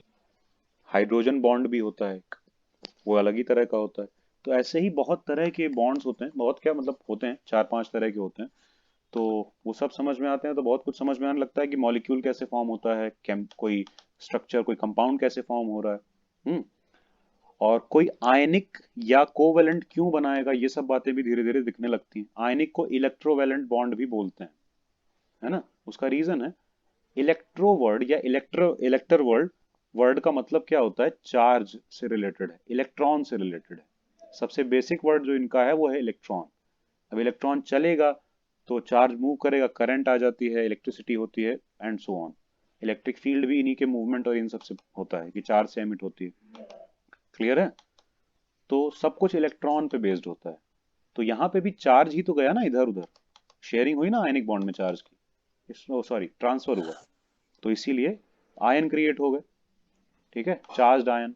तो इसीलिए इलेक्ट्रोवैलेंट बॉन्ड बोल सकते हैं इसको। हो रहा है क्लियर? हाइब्रिडाइजेशन किसको किसको अभी तक समझ में आया है, ये बताओ जरा।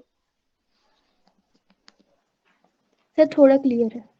थोड़ा क्लियर है तुम्हें, अनीता? सर मुझको नहीं।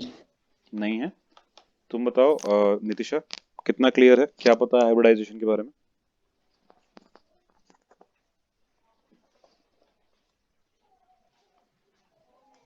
जो भी सर पता वो बता सकती हो, कोई दिक्कत नहीं।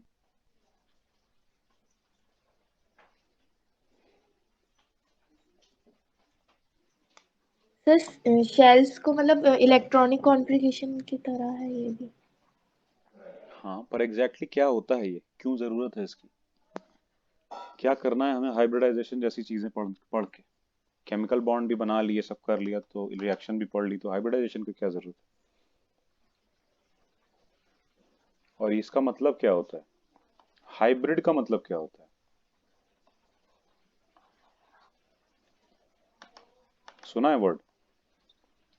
यस क्या मतलब होता है? अच्छा, कहाँ सर। सुना है? मत हाँ। सर, जैसे कहते हैं हाइब्रिड क्लास मिलेगा इस टाइप। हम्म तुमने सुना है नितिशा?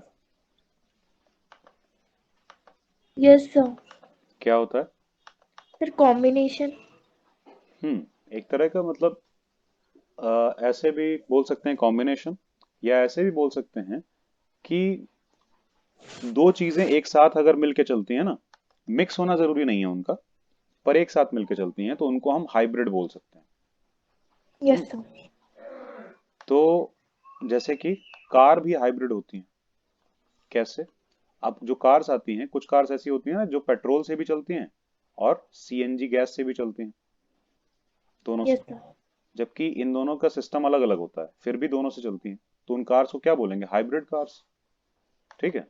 अगर फ्यूचर में कार्स आने लगे जो इलेक्ट्रिक इलेक्ट्रिक कार भी हो, इलेक्ट्रिक से भी चलें और पेट्रोल या डीजल से भी चलें, तो उनको भी हाइब्रिड कार्स बोलेंगे। आ रही बात समझ में? तो यस हाइब्रिड का सर। मतलब दो तरह का वो होना। यहाँ पे क्या हाइब्रिड है, क्या हाइब्रिडाइजेशन की जरूरत है? तो जब बॉन्डिंग हो रही होती है ना, केमिकल बॉन्डिंग, उसमें क्या होता है कि कई सारे ऑर्बिटल, एस, पी, जो ऑर्बिटल होते हैं, क्योंकि ये जो ये बनाए जाते हैं ये हैं क्या, ऑर्बिट। अभी हम लोगों ने देखा था ना कि न्यूक्लियस के अराउंड ऑर्बिट होती है, वो ऑर्बिट के भी पार्ट होते हैं। हर ऑर्बिट कुछ पार्ट में डिवाइडेड होती है। आई बात समझ में? उन यस सर। पार्ट्स को ही, उन पार्ट को बोलते हैं ऑर्बिटल। हम्म ऑर्बिटल, जिनको हम बोलते हैं एस, पी, डी और एफ, एटॉमिक Yes. ऑर्बिटल। हर उसमें एस, पी, डी, एफ सब होते हैं। क्लियर? तो ऐसे ही अगर कोई एलिमेंट है, उसके हम रिएक्शन कराने की बात कर रहे हैं, उसमें एस और पी ऑर्बिटल्स हैं, वो रिएक्ट कर रहे हैं तो कोई और चीज के भी कोई ऑर्बिटल्स हैं, है ना? जैसे मान लो हाइड्रोजन के, तो उसके भी कुछ एस ऑर्बिटल हैं।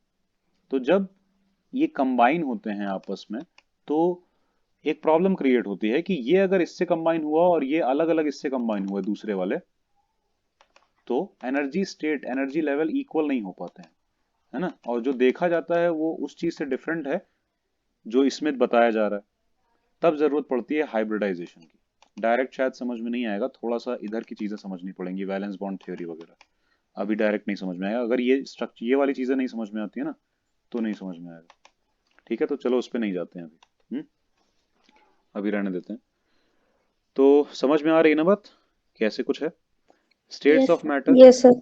स्टेट्स ऑफ मैटर, इसमें तो पता ही है कि हाँ, हम मैटर की स्टेट के बारे में बात करेंगे, सॉलिड, लिक्विड, गैस कैसे Yes. बिहेव करती हैं, क्यों किसी चीज को सॉलिड बोला जाता है, क्या तय करता है कि कोई चीज सॉलिड, बताओ। High force of attraction. High force of attraction, मतलब सॉलिड अट्रैक्ट करते हैं, ऐसा है क्या? ऐसे घर की दीवार घर की चीजों को अट्रैक्ट करती है क्या? वो भी तो सॉलिड है दीवार, उसके हिसाब से तय नहीं हो सकता, बताओ। अच्छा, एक चीज पूछें, फॉर्म जो होता है, पता है सबको? Form, Yes. वो सॉलिड होता है कि नहीं? नहीं होता है सॉलिड नहीं होता है, तो फिर क्या होता है वो? Liquid sir. या गैस? गैस के रूप में मान लो। गैस होता है फॉर्म।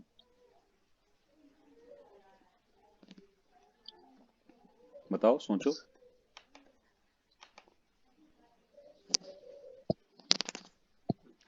सॉलिड होता है, लिक्विड गैस कहाँ से हो जाएगा? फ्लो थोड़ी ना हो रहा है, बह रहा है क्या वो? देखो, सॉलिड का जो मतलब हम लोग समझते हैं ना कि स्ट्रॉन्ग, हिले डुले नहीं। फॉर्म दब जाता है तो मतलब सॉलिड नहीं होता है कुछ भी, लिक्विड थोड़ी ना है वो। उसके बीच में गैप है, छोटे छोटे होल होते हैं फॉर्म में, जिसके बीच में एयर होती है, और जब हम दबाते हैं तो वो एयर बाहर निकल जाती है, जब हम छोड़ते हैं तो एयर वापस अंदर आके उस गैप को फिल कर देती है। इतना ही है, लेकिन है वो सॉलिड। उसका जो छोटा सा पार्टिकल है वो सब सॉलिड है, ठीक है? वो गैस या फिर लिक्विड नहीं है। लेकिन स्टेट कितने टाइप की होती हैं? मैटर की स्टेट कितने टाइप की होती हैं? Solid, solid, liquid, gas. बस यही होती हैं या और भी कोई? Plasma. एक स्टेट प्लाज्मा भी होती है। ज्यादा अभी यहाँ पे डिस्कस नहीं करेंगे, ऊपर ऊपर से ही देखते हैं, ठीक है? जब डिटेल में बात होगी तब करेंगे इसके बारे में, ठीक है? तो इसमें हम बहुत सारी चीजें पढ़ेंगे उसके बारे में कि गैस क्या होता है, उसका बिहेवियर कैसे होता है, ठीक है? थर्मल एनर्जी, यानी कि हीट अगर हम देते हैं तो कोई चीज कैसे बिहेव करती है, ठीक है ना? सॉलिड कैसे बिहेव करता है, गैसेस में क्या चेंजेस होते हैं, वगैरह वगैरह, बहुत कुछ। आइडियल गैस इक्वेशन एक होती है, वो सब देखेंगे। काइनेटिक एनर्जी जो गैसियस मॉलिक्यूल को मिलती है, गैस तेज चलने लगती है, अगर हीट कर देते हैं तो गैस के मॉलिक्यूल जो हैं बहुत तेजी से इधर उधर भागने लगते हैं, पता है ये बात? तो Yes, sir. वही चीज है। थर्मोडायनेमिक्स, इसमें ये सब फिजिकल केमिस्ट्री चल रहा है। तो चलो इसको थोड़ा अभी रुक जाते हैं, हम लोग सेकंड बुक वाली चीजों को देखते हैं थोड़ा सा, ताकि थोड़ा डिफरेंट हो, नहीं तो एक ही उसमें चल रहा है ना पूरा, अजीब सा हो जाएगा। ये फिजिकल केमिस्ट्री है फर्स्ट वाली पूरी बुक। सेकंड वाली बुक में चीजें आती हैं केमिकल, इनऑर्गेनिक केमिस्ट्री और ऑर्गेनिक केमिस्ट्री, थोड़ा बहुत। एक मिनट,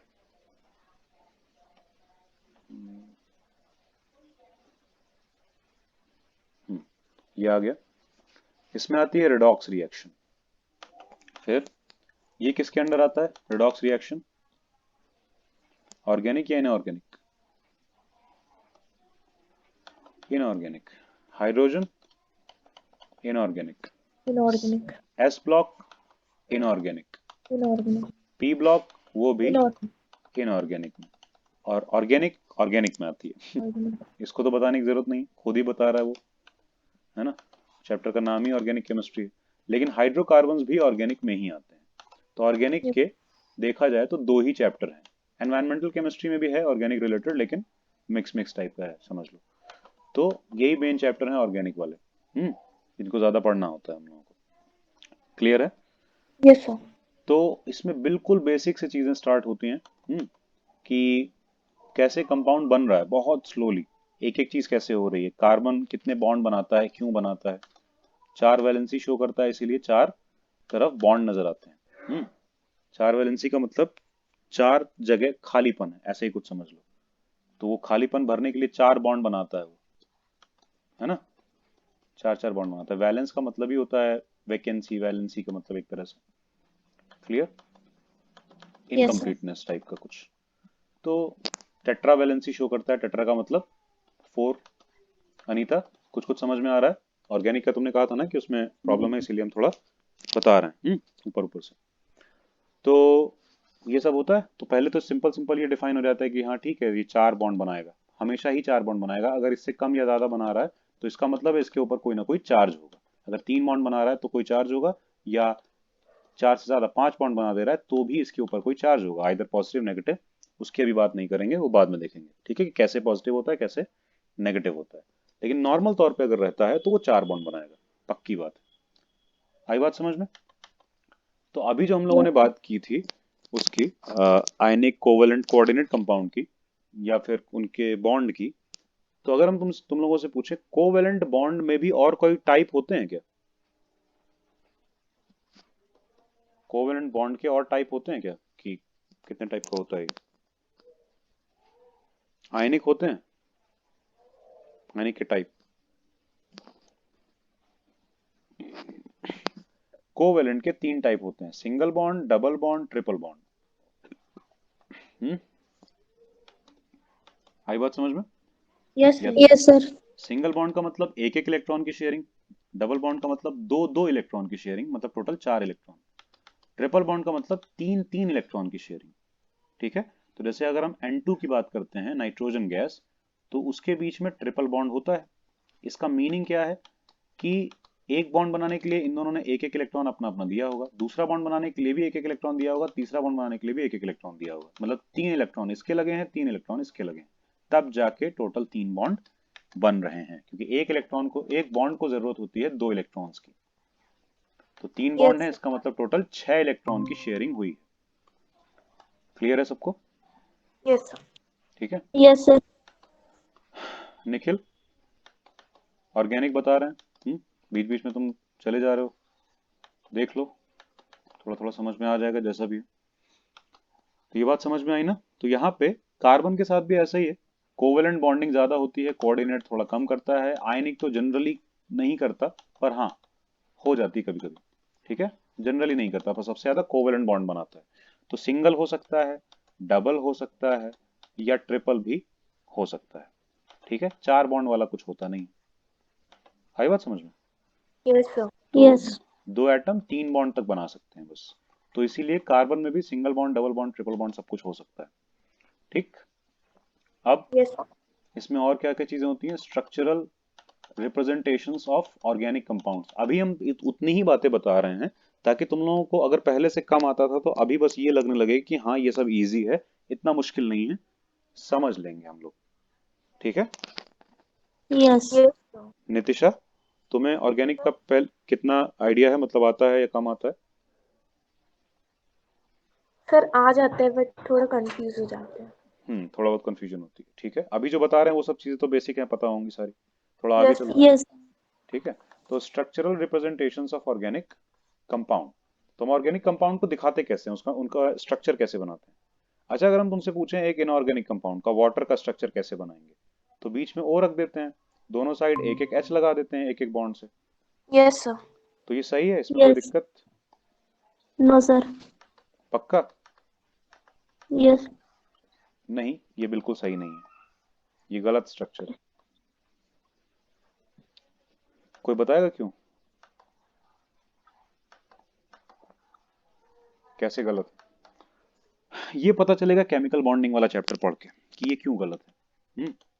उसका रीजन है, ऑक्सीजन 2 बॉन्ड बनाने के बाद भी उसके पास 4 इलेक्ट्रॉन खाली पड़े होते हैं लोन पेयर के तौर पे। Yes sir. 2 लोन पेयर कैसे? ऑक्सीजन का एटॉमिक नंबर है 8, 8 को हम तोड़ेंगे 2,6 में, आउटर मोस्ट में कितने 6 इलेक्ट्रॉन्स। और वैलेंसी कैसे निकलती है? अगर 4 तक है तब तो वही नंबर वैलेंसी हो जाएगी, 4 से बड़ा है अगर 1 से लेके 4 तक तो यही नंबर ही वैलेंसी हो जाती है। लेकिन अगर कोई 4 से बड़ा है यानी कि 5, 6 या 7 में से कुछ है तब 8 से माइनस करके वैलेंसी निकलती है। तो ये 6 की कितनी हो जाएगी 2, 8 से माइनस करके। आई बात यस समझ में? सर। तो वैलेंसी 2 हो गई, इसका मतलब है कि 2 बॉन्ड बनाएगा ये जनरली। बाकी ऐसा नहीं कि 3 नहीं बना सकता है, लेकिन जनरली न्यूट्रल रहने के लिए, नॉर्मल रहने के लिए 2 बॉन्ड बनाता है, नॉर्मल बिहेवियर। आई बात समझ में अनीता? तो यस 2 बॉन्ड बनाएगा ये, तो ऐसे ही 2 बॉन्ड तो बना रहा है। लेकिन 2 बॉन्ड बनाने के लिए अगर वो कोवेलेंट बॉन्ड है, सोचो कि एक बॉन्ड बनाने के लिए 1 इलेक्ट्रॉन दे दिया, दूसरा बॉन्ड बनाने के लिए भी 1 इलेक्ट्रॉन दे दिया, ऐसा ही तो करेगा ना शेयरिंग। यहाँ देखो ये कोवेलेंट बॉन्ड है, इसमें एक हाइड्रोजन का इलेक्ट्रॉन होगा, एक ऑक्सीजन का। इस वाले में भी एक ऑक्सीजन का होगा और एक हाइड्रोजन का होगा। तो ऑक्सीजन के कितने इलेक्ट्रॉन गए बॉन्ड बनाने में? टोटल 2 ही तो गए 2 बॉन्ड बनाने में। Yes sir. बाकी कितने अभी भी बॉन्ड नहीं बना रहे हैं?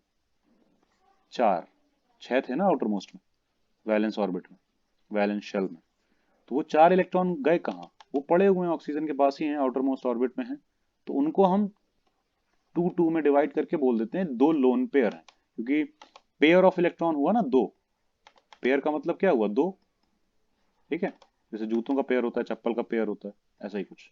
तो ऐसे ही 2 इलेक्ट्रॉन का मतलब एक पेयर, 1 पेयर ऑफ इलेक्ट्रॉन मतलब 2 इलेक्ट्रॉन।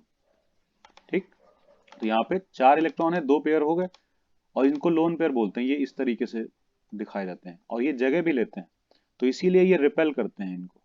तो स्ट्रक्चर बन जाता है कुछ ऐसा, मुड़ जाता है ये बॉन्ड, धकेलते हैं। क्यों क्यों रिपेल करेंगे? कोई रीजन है तुम लोगों के पास?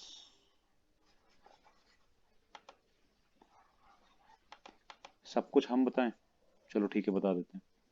अच्छा ये क्या है? इलेक्ट्रॉन है ना? ये क्या है? Yes sir. इलेक्ट्रॉन है। बॉन्ड में क्या होता है? इलेक्ट्रॉन होता है। और किस इलेक्ट्रॉन है तो सारे चार्ज कैसे हैं? Negative negative negative negative. और एक जैसे चार्ज क्या करते हैं? अट्रैक्ट करते हैं कि रिपेल करते हैं? रिपेल। अनीता क्लियर है? 2 पॉजिटिव चार्ज क्या करते हैं?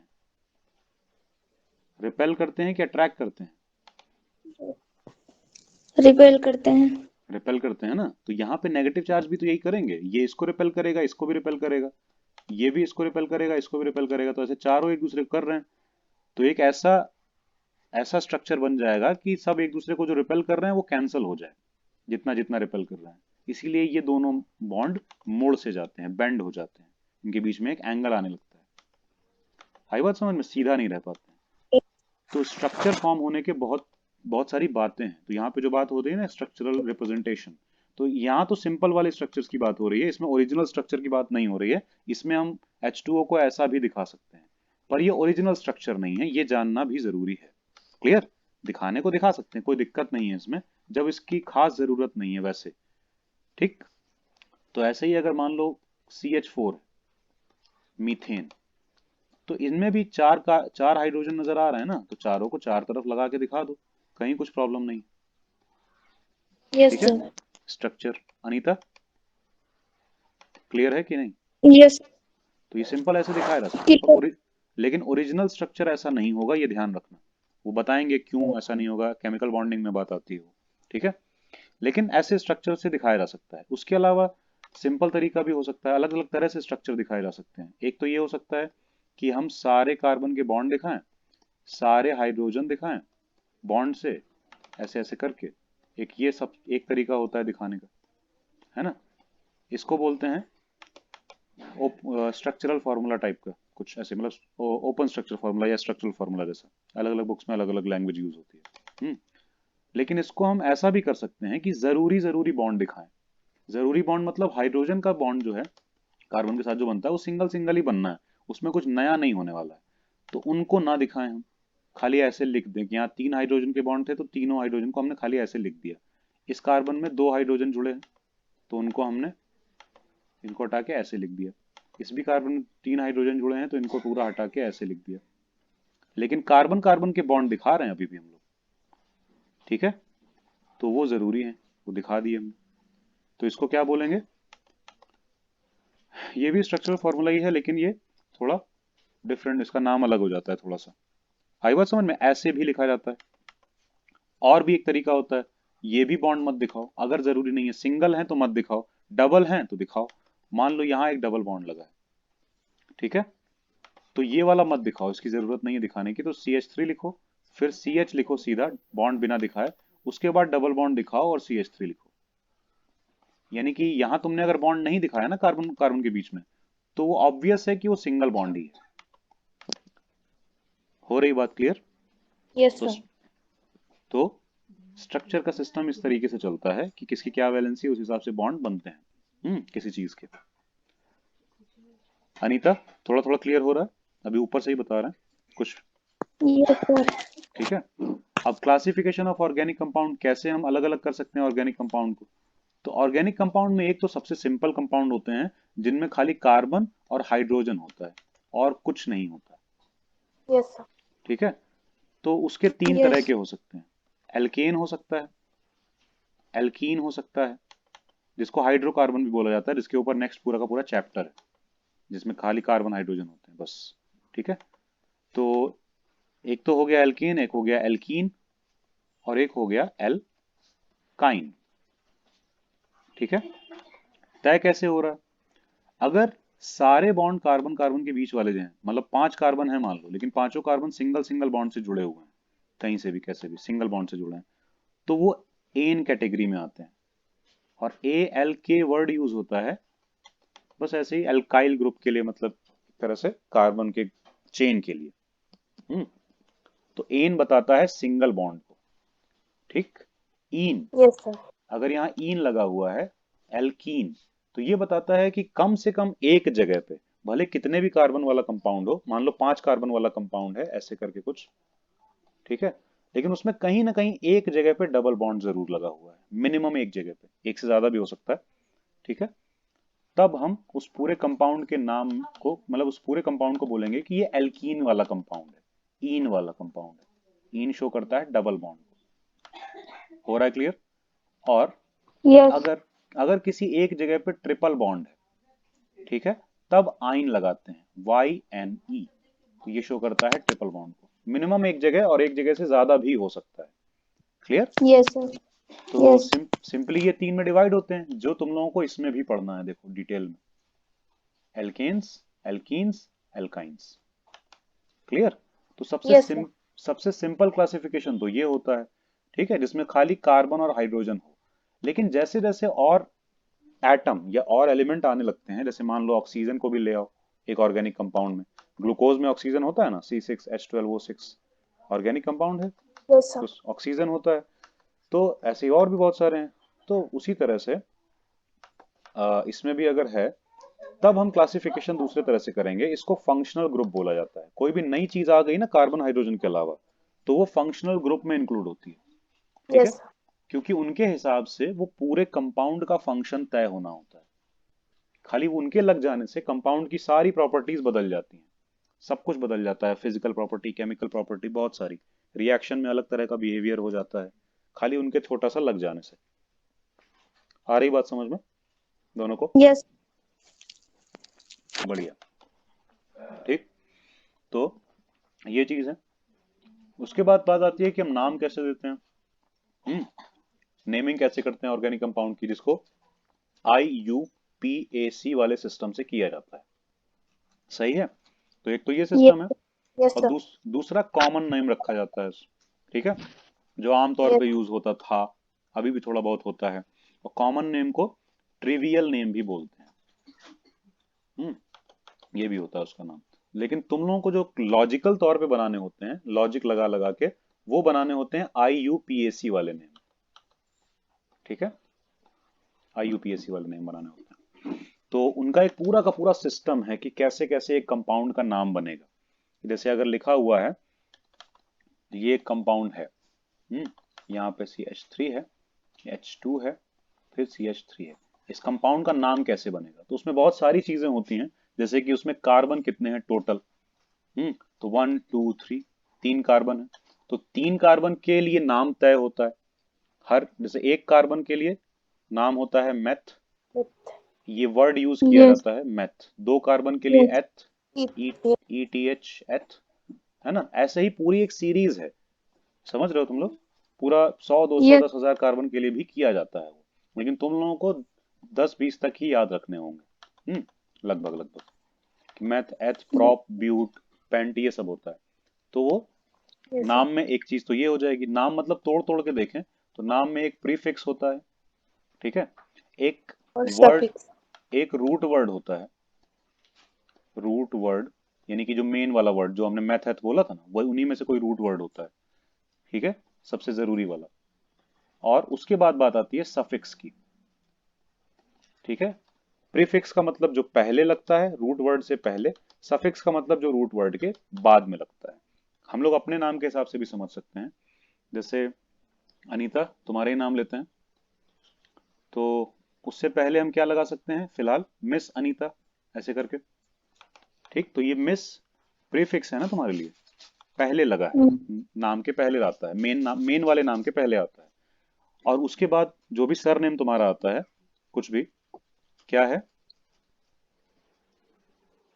अनीता बताओ। उसके बाद मैंने सरनेम, सरनेम,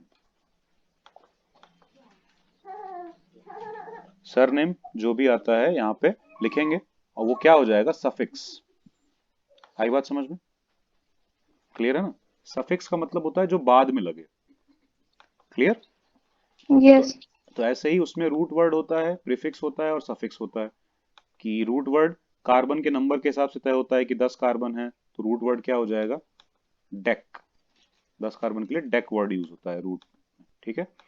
प्रीफिक्स तय होता है कि उन उस चेन में, जो भी चेन तुमने सेलेक्ट की उसमें क्या क्या लगा हुआ है, अलग से क्या क्या लगा हुआ है साइड में, या कौन सी पोजीशन पे क्या है। मान लो डबल बॉन्ड आ रहा है, तो कौन सी पोजीशन पे डबल बॉन्ड आ रहा है, क्योंकि सब कुछ तो सेम नहीं होगा ना। डबल बॉन्ड उठा के हम यहाँ से यहाँ लगा दें तो क्या सेम कंपाउंड बनना चाहिए? नहीं। तो वो भी चीज तय होती है। तो 1 2 ऐसे नंबर भी आते हैं, ठीक है? प्रीफिक्स में नंबर भी आते हैं और दूसरे चीजों के नाम भी आते हैं। सफिक्स में फैमिली आती है कि ये कंपाउंड कौन सी फैमिली से बिलोंग करता है फाइनली। जैसे हम लोगों के नाम का भी जो सर नेम होता है, वही तो हमारी फैमिली के बारे में बताता है ना, ठीक है? yes, कि कौन सी फैमिली से बिलोंग करते हैं हम लोग। तो ऐसा ही कुछ, ठीक है? तो Yes. सफिक्स लास्ट में आता है। जैसे कि ये वाला कंपाउंड में सबसे जरूरी चीज ईन है। ईन, एल्कीन है ना ये कंपाउंड, तो सफिक्स इसका ईन हो जाएगा, ठीक है? ऐसे ही अगर OH लगा होता तो ये एक फंक्शनल ग्रुप होता है, और इसको बोलते हैं अल्कोहल, Yes, sir. ठीक है? और yes, इसका, इसके लिए जो सफिक्स यूज होता है, इसकी फैमिली शो करने के लिए, वो OL, ऑल यूज होता है। यानी कि किसी के Yes. आगे लगा दो, जैसे मिथेन है तो मिथेन ऑल लगा Methanol. दो, तो समझ में आ जाएगा कि ये क्या है, ये एक अल्कोहल ग्रुप Alcohol. वाला कंपाउंड है। यानी कि ये फैमिली बता देता है लास्ट वाली चीज जो है, ठीक Yes, है? sir. तो इसीलिए सफिक्स भी दो तरह के होते हैं। एक तो होता है प्राइमरी, और एक होता है सेकेंडरी, ठीक है? प्राइमरी सफिक्स का मतलब सीधे सीधे जो एन इन आइन वाला है, सिंगल बॉन्ड, डबल बॉन्ड या ट्रिपल बॉन्ड में से कोई होगा ना, एन है या इन है या आइन है, ये सब के सब आते हैं प्राइमरी सफिक्स में। ये सब प्राइमरी सफिक्स में, ठीक है? ये तो होंगे ही yes, होंगे, बिना इनके तो कंपाउंड ही नहीं होगा कोई। हर कंपाउंड में ये प्राइमरी सफिक्स तो होना जरूरी है। लेकिन सेकेंडरी सफिक्स सिर्फ उनमें होगा जिन कंपाउंड में कोई फंक्शनल ग्रुप लगा हो, ठीक है? तो प्राइमरी yes, सफिक्स तो होगा ही सब में, लेकिन सेकेंडरी सफिक्स सिर्फ उनमें होगा जिनमें फंक्शनल ग्रुप, जैसे OH लगा है तो ऑल लग जाएगा सेकेंडरी सफिक्स के तौर पे। दो दो सफिक्स लगेंगे, ठीक है? दो दो नाम जुड़ेंगे। जैसे कि मेरा ही नाम है, उमंग कुमार राय, अगर मिस्टर लगा दें थोड़ी इज्जतें देने के लिए, या ER लगा दें, ठीक है? एज एन इंजीनियर में लगाया जाता है। तो ये प्रीफिक्स हो गया हमारा, ये वर्ड रूट हो गया, ये प्राइमरी सफिक्स हो गया, और ये सेकेंडरी सफिक्स हो गया। Yes sir. बात आई समझ में? ये प्रीफिक्स है। अनीता पूरी तरह क्लियर है ना? या डाउट्स? अंतिम वाला वर्ड जब बताए मैं इधर देख ही नहीं रही थी, फिर से बता दीजिए। क्या अंतिम वाला? क्या मतलब? नाम, नाम के बारे में? नाम इस में यस ये समझ में आया है। आ गया ना? मेरे नाम में वर्ड रूट क्या है? उमंग। ठीक है, ER जो लगा हुआ है वो प्रीफिक्स है, नाम के पहले लगा हुआ है, और ये दोनों सफिक्स हैं। और लेकिन इसमें से जो पहला है कुमार वो प्राइमरी सफिक्स हो जाएगा, और जो फाइनल है वो सेकेंडरी सफिक्स हो जाएगा। हुआ क्लियर? ऐसा कुछ यस यस सर। मुश्किल लग रही है क्या ऑर्गेनिक केमिस्ट्री? इससे मजाक क्या हो सकता है? और मतलब हर चीज का एक सीधा लॉजिक है, डायरेक्ट। हमको तो इससे यस अजीब लग यस सर। इससे यस इससे अजीब तो इनऑर्गेनिक लगती है, क्योंकि सब कुछ ज्यादातर ध्यान रखना पड़ता है। कम ही चीजें, मतलब लॉजिक वहां पे 20% 30% है, ज्यादा 30% लॉजिक लगाए जा सकते हैं। ठीक है, बाकी सारी चीजें प्रॉपर्टी बेस्ड है, कि कोई जैसे फिल्म होती है ना, मूवी होती है, उसमें कैरेक्टर है, तो कैरेक्टर के बारे में बताया जा रहा है कि ये है, ये एक लड़की है, ये यहाँ पढ़ती है, ये यहाँ रहती है इस शहर में, इसके पेरेंट्स अमीर हैं गरीब हैं, ये सारी प्रॉपर्टी बताई जा रही है। समझ रहे हो?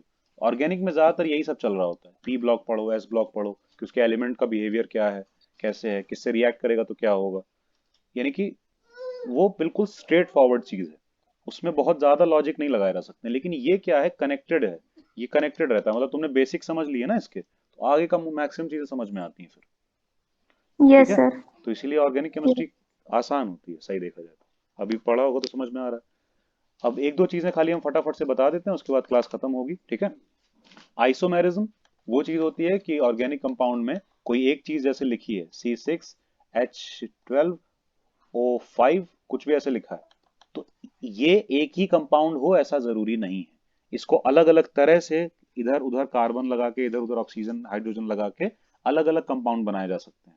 ठीक है, एक ही मॉलिक्यूलर फॉर्मूला से कई सारे कंपाउंड आ सकते हैं, तो इसी चीज को आइसोमेरिज्म बोला जाता है।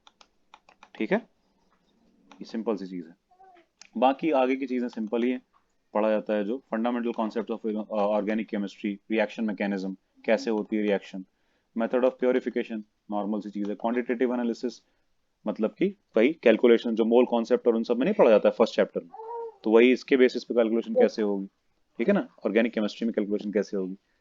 तो उसके अलावा हाइड्रोकार्बन में पूरा वही सब है, उसको हम फिर से नहीं बताने वाले। तो समझ में आ गई बात? ठीक, यस सर। Yes sir. इतना अजीब नहीं है, जितना हो आराम से पढ़ के किया जा सकता है। लेकिन कोई चीज को अगर डीपली समझा जाए ना आराम से, तो उसके बिहाफ पे तुमको आगे की चीजें इजी लगने लगती हैं और जल्दी समझ में आती हैं। इससे फायदा टाइम बचता है, बहुत सारा टाइम बचता है, क्योंकि तुम लेके अगर बैठ के माथा पच्ची करते रहो याद करने के चक्कर में कि ये भी होता है, ये भी होता है, बस ये लोग बताए चले जा रहे हैं, लॉजिक तो कोई है नहीं, तो उसमें बड़ा दिमाग खराब होता है।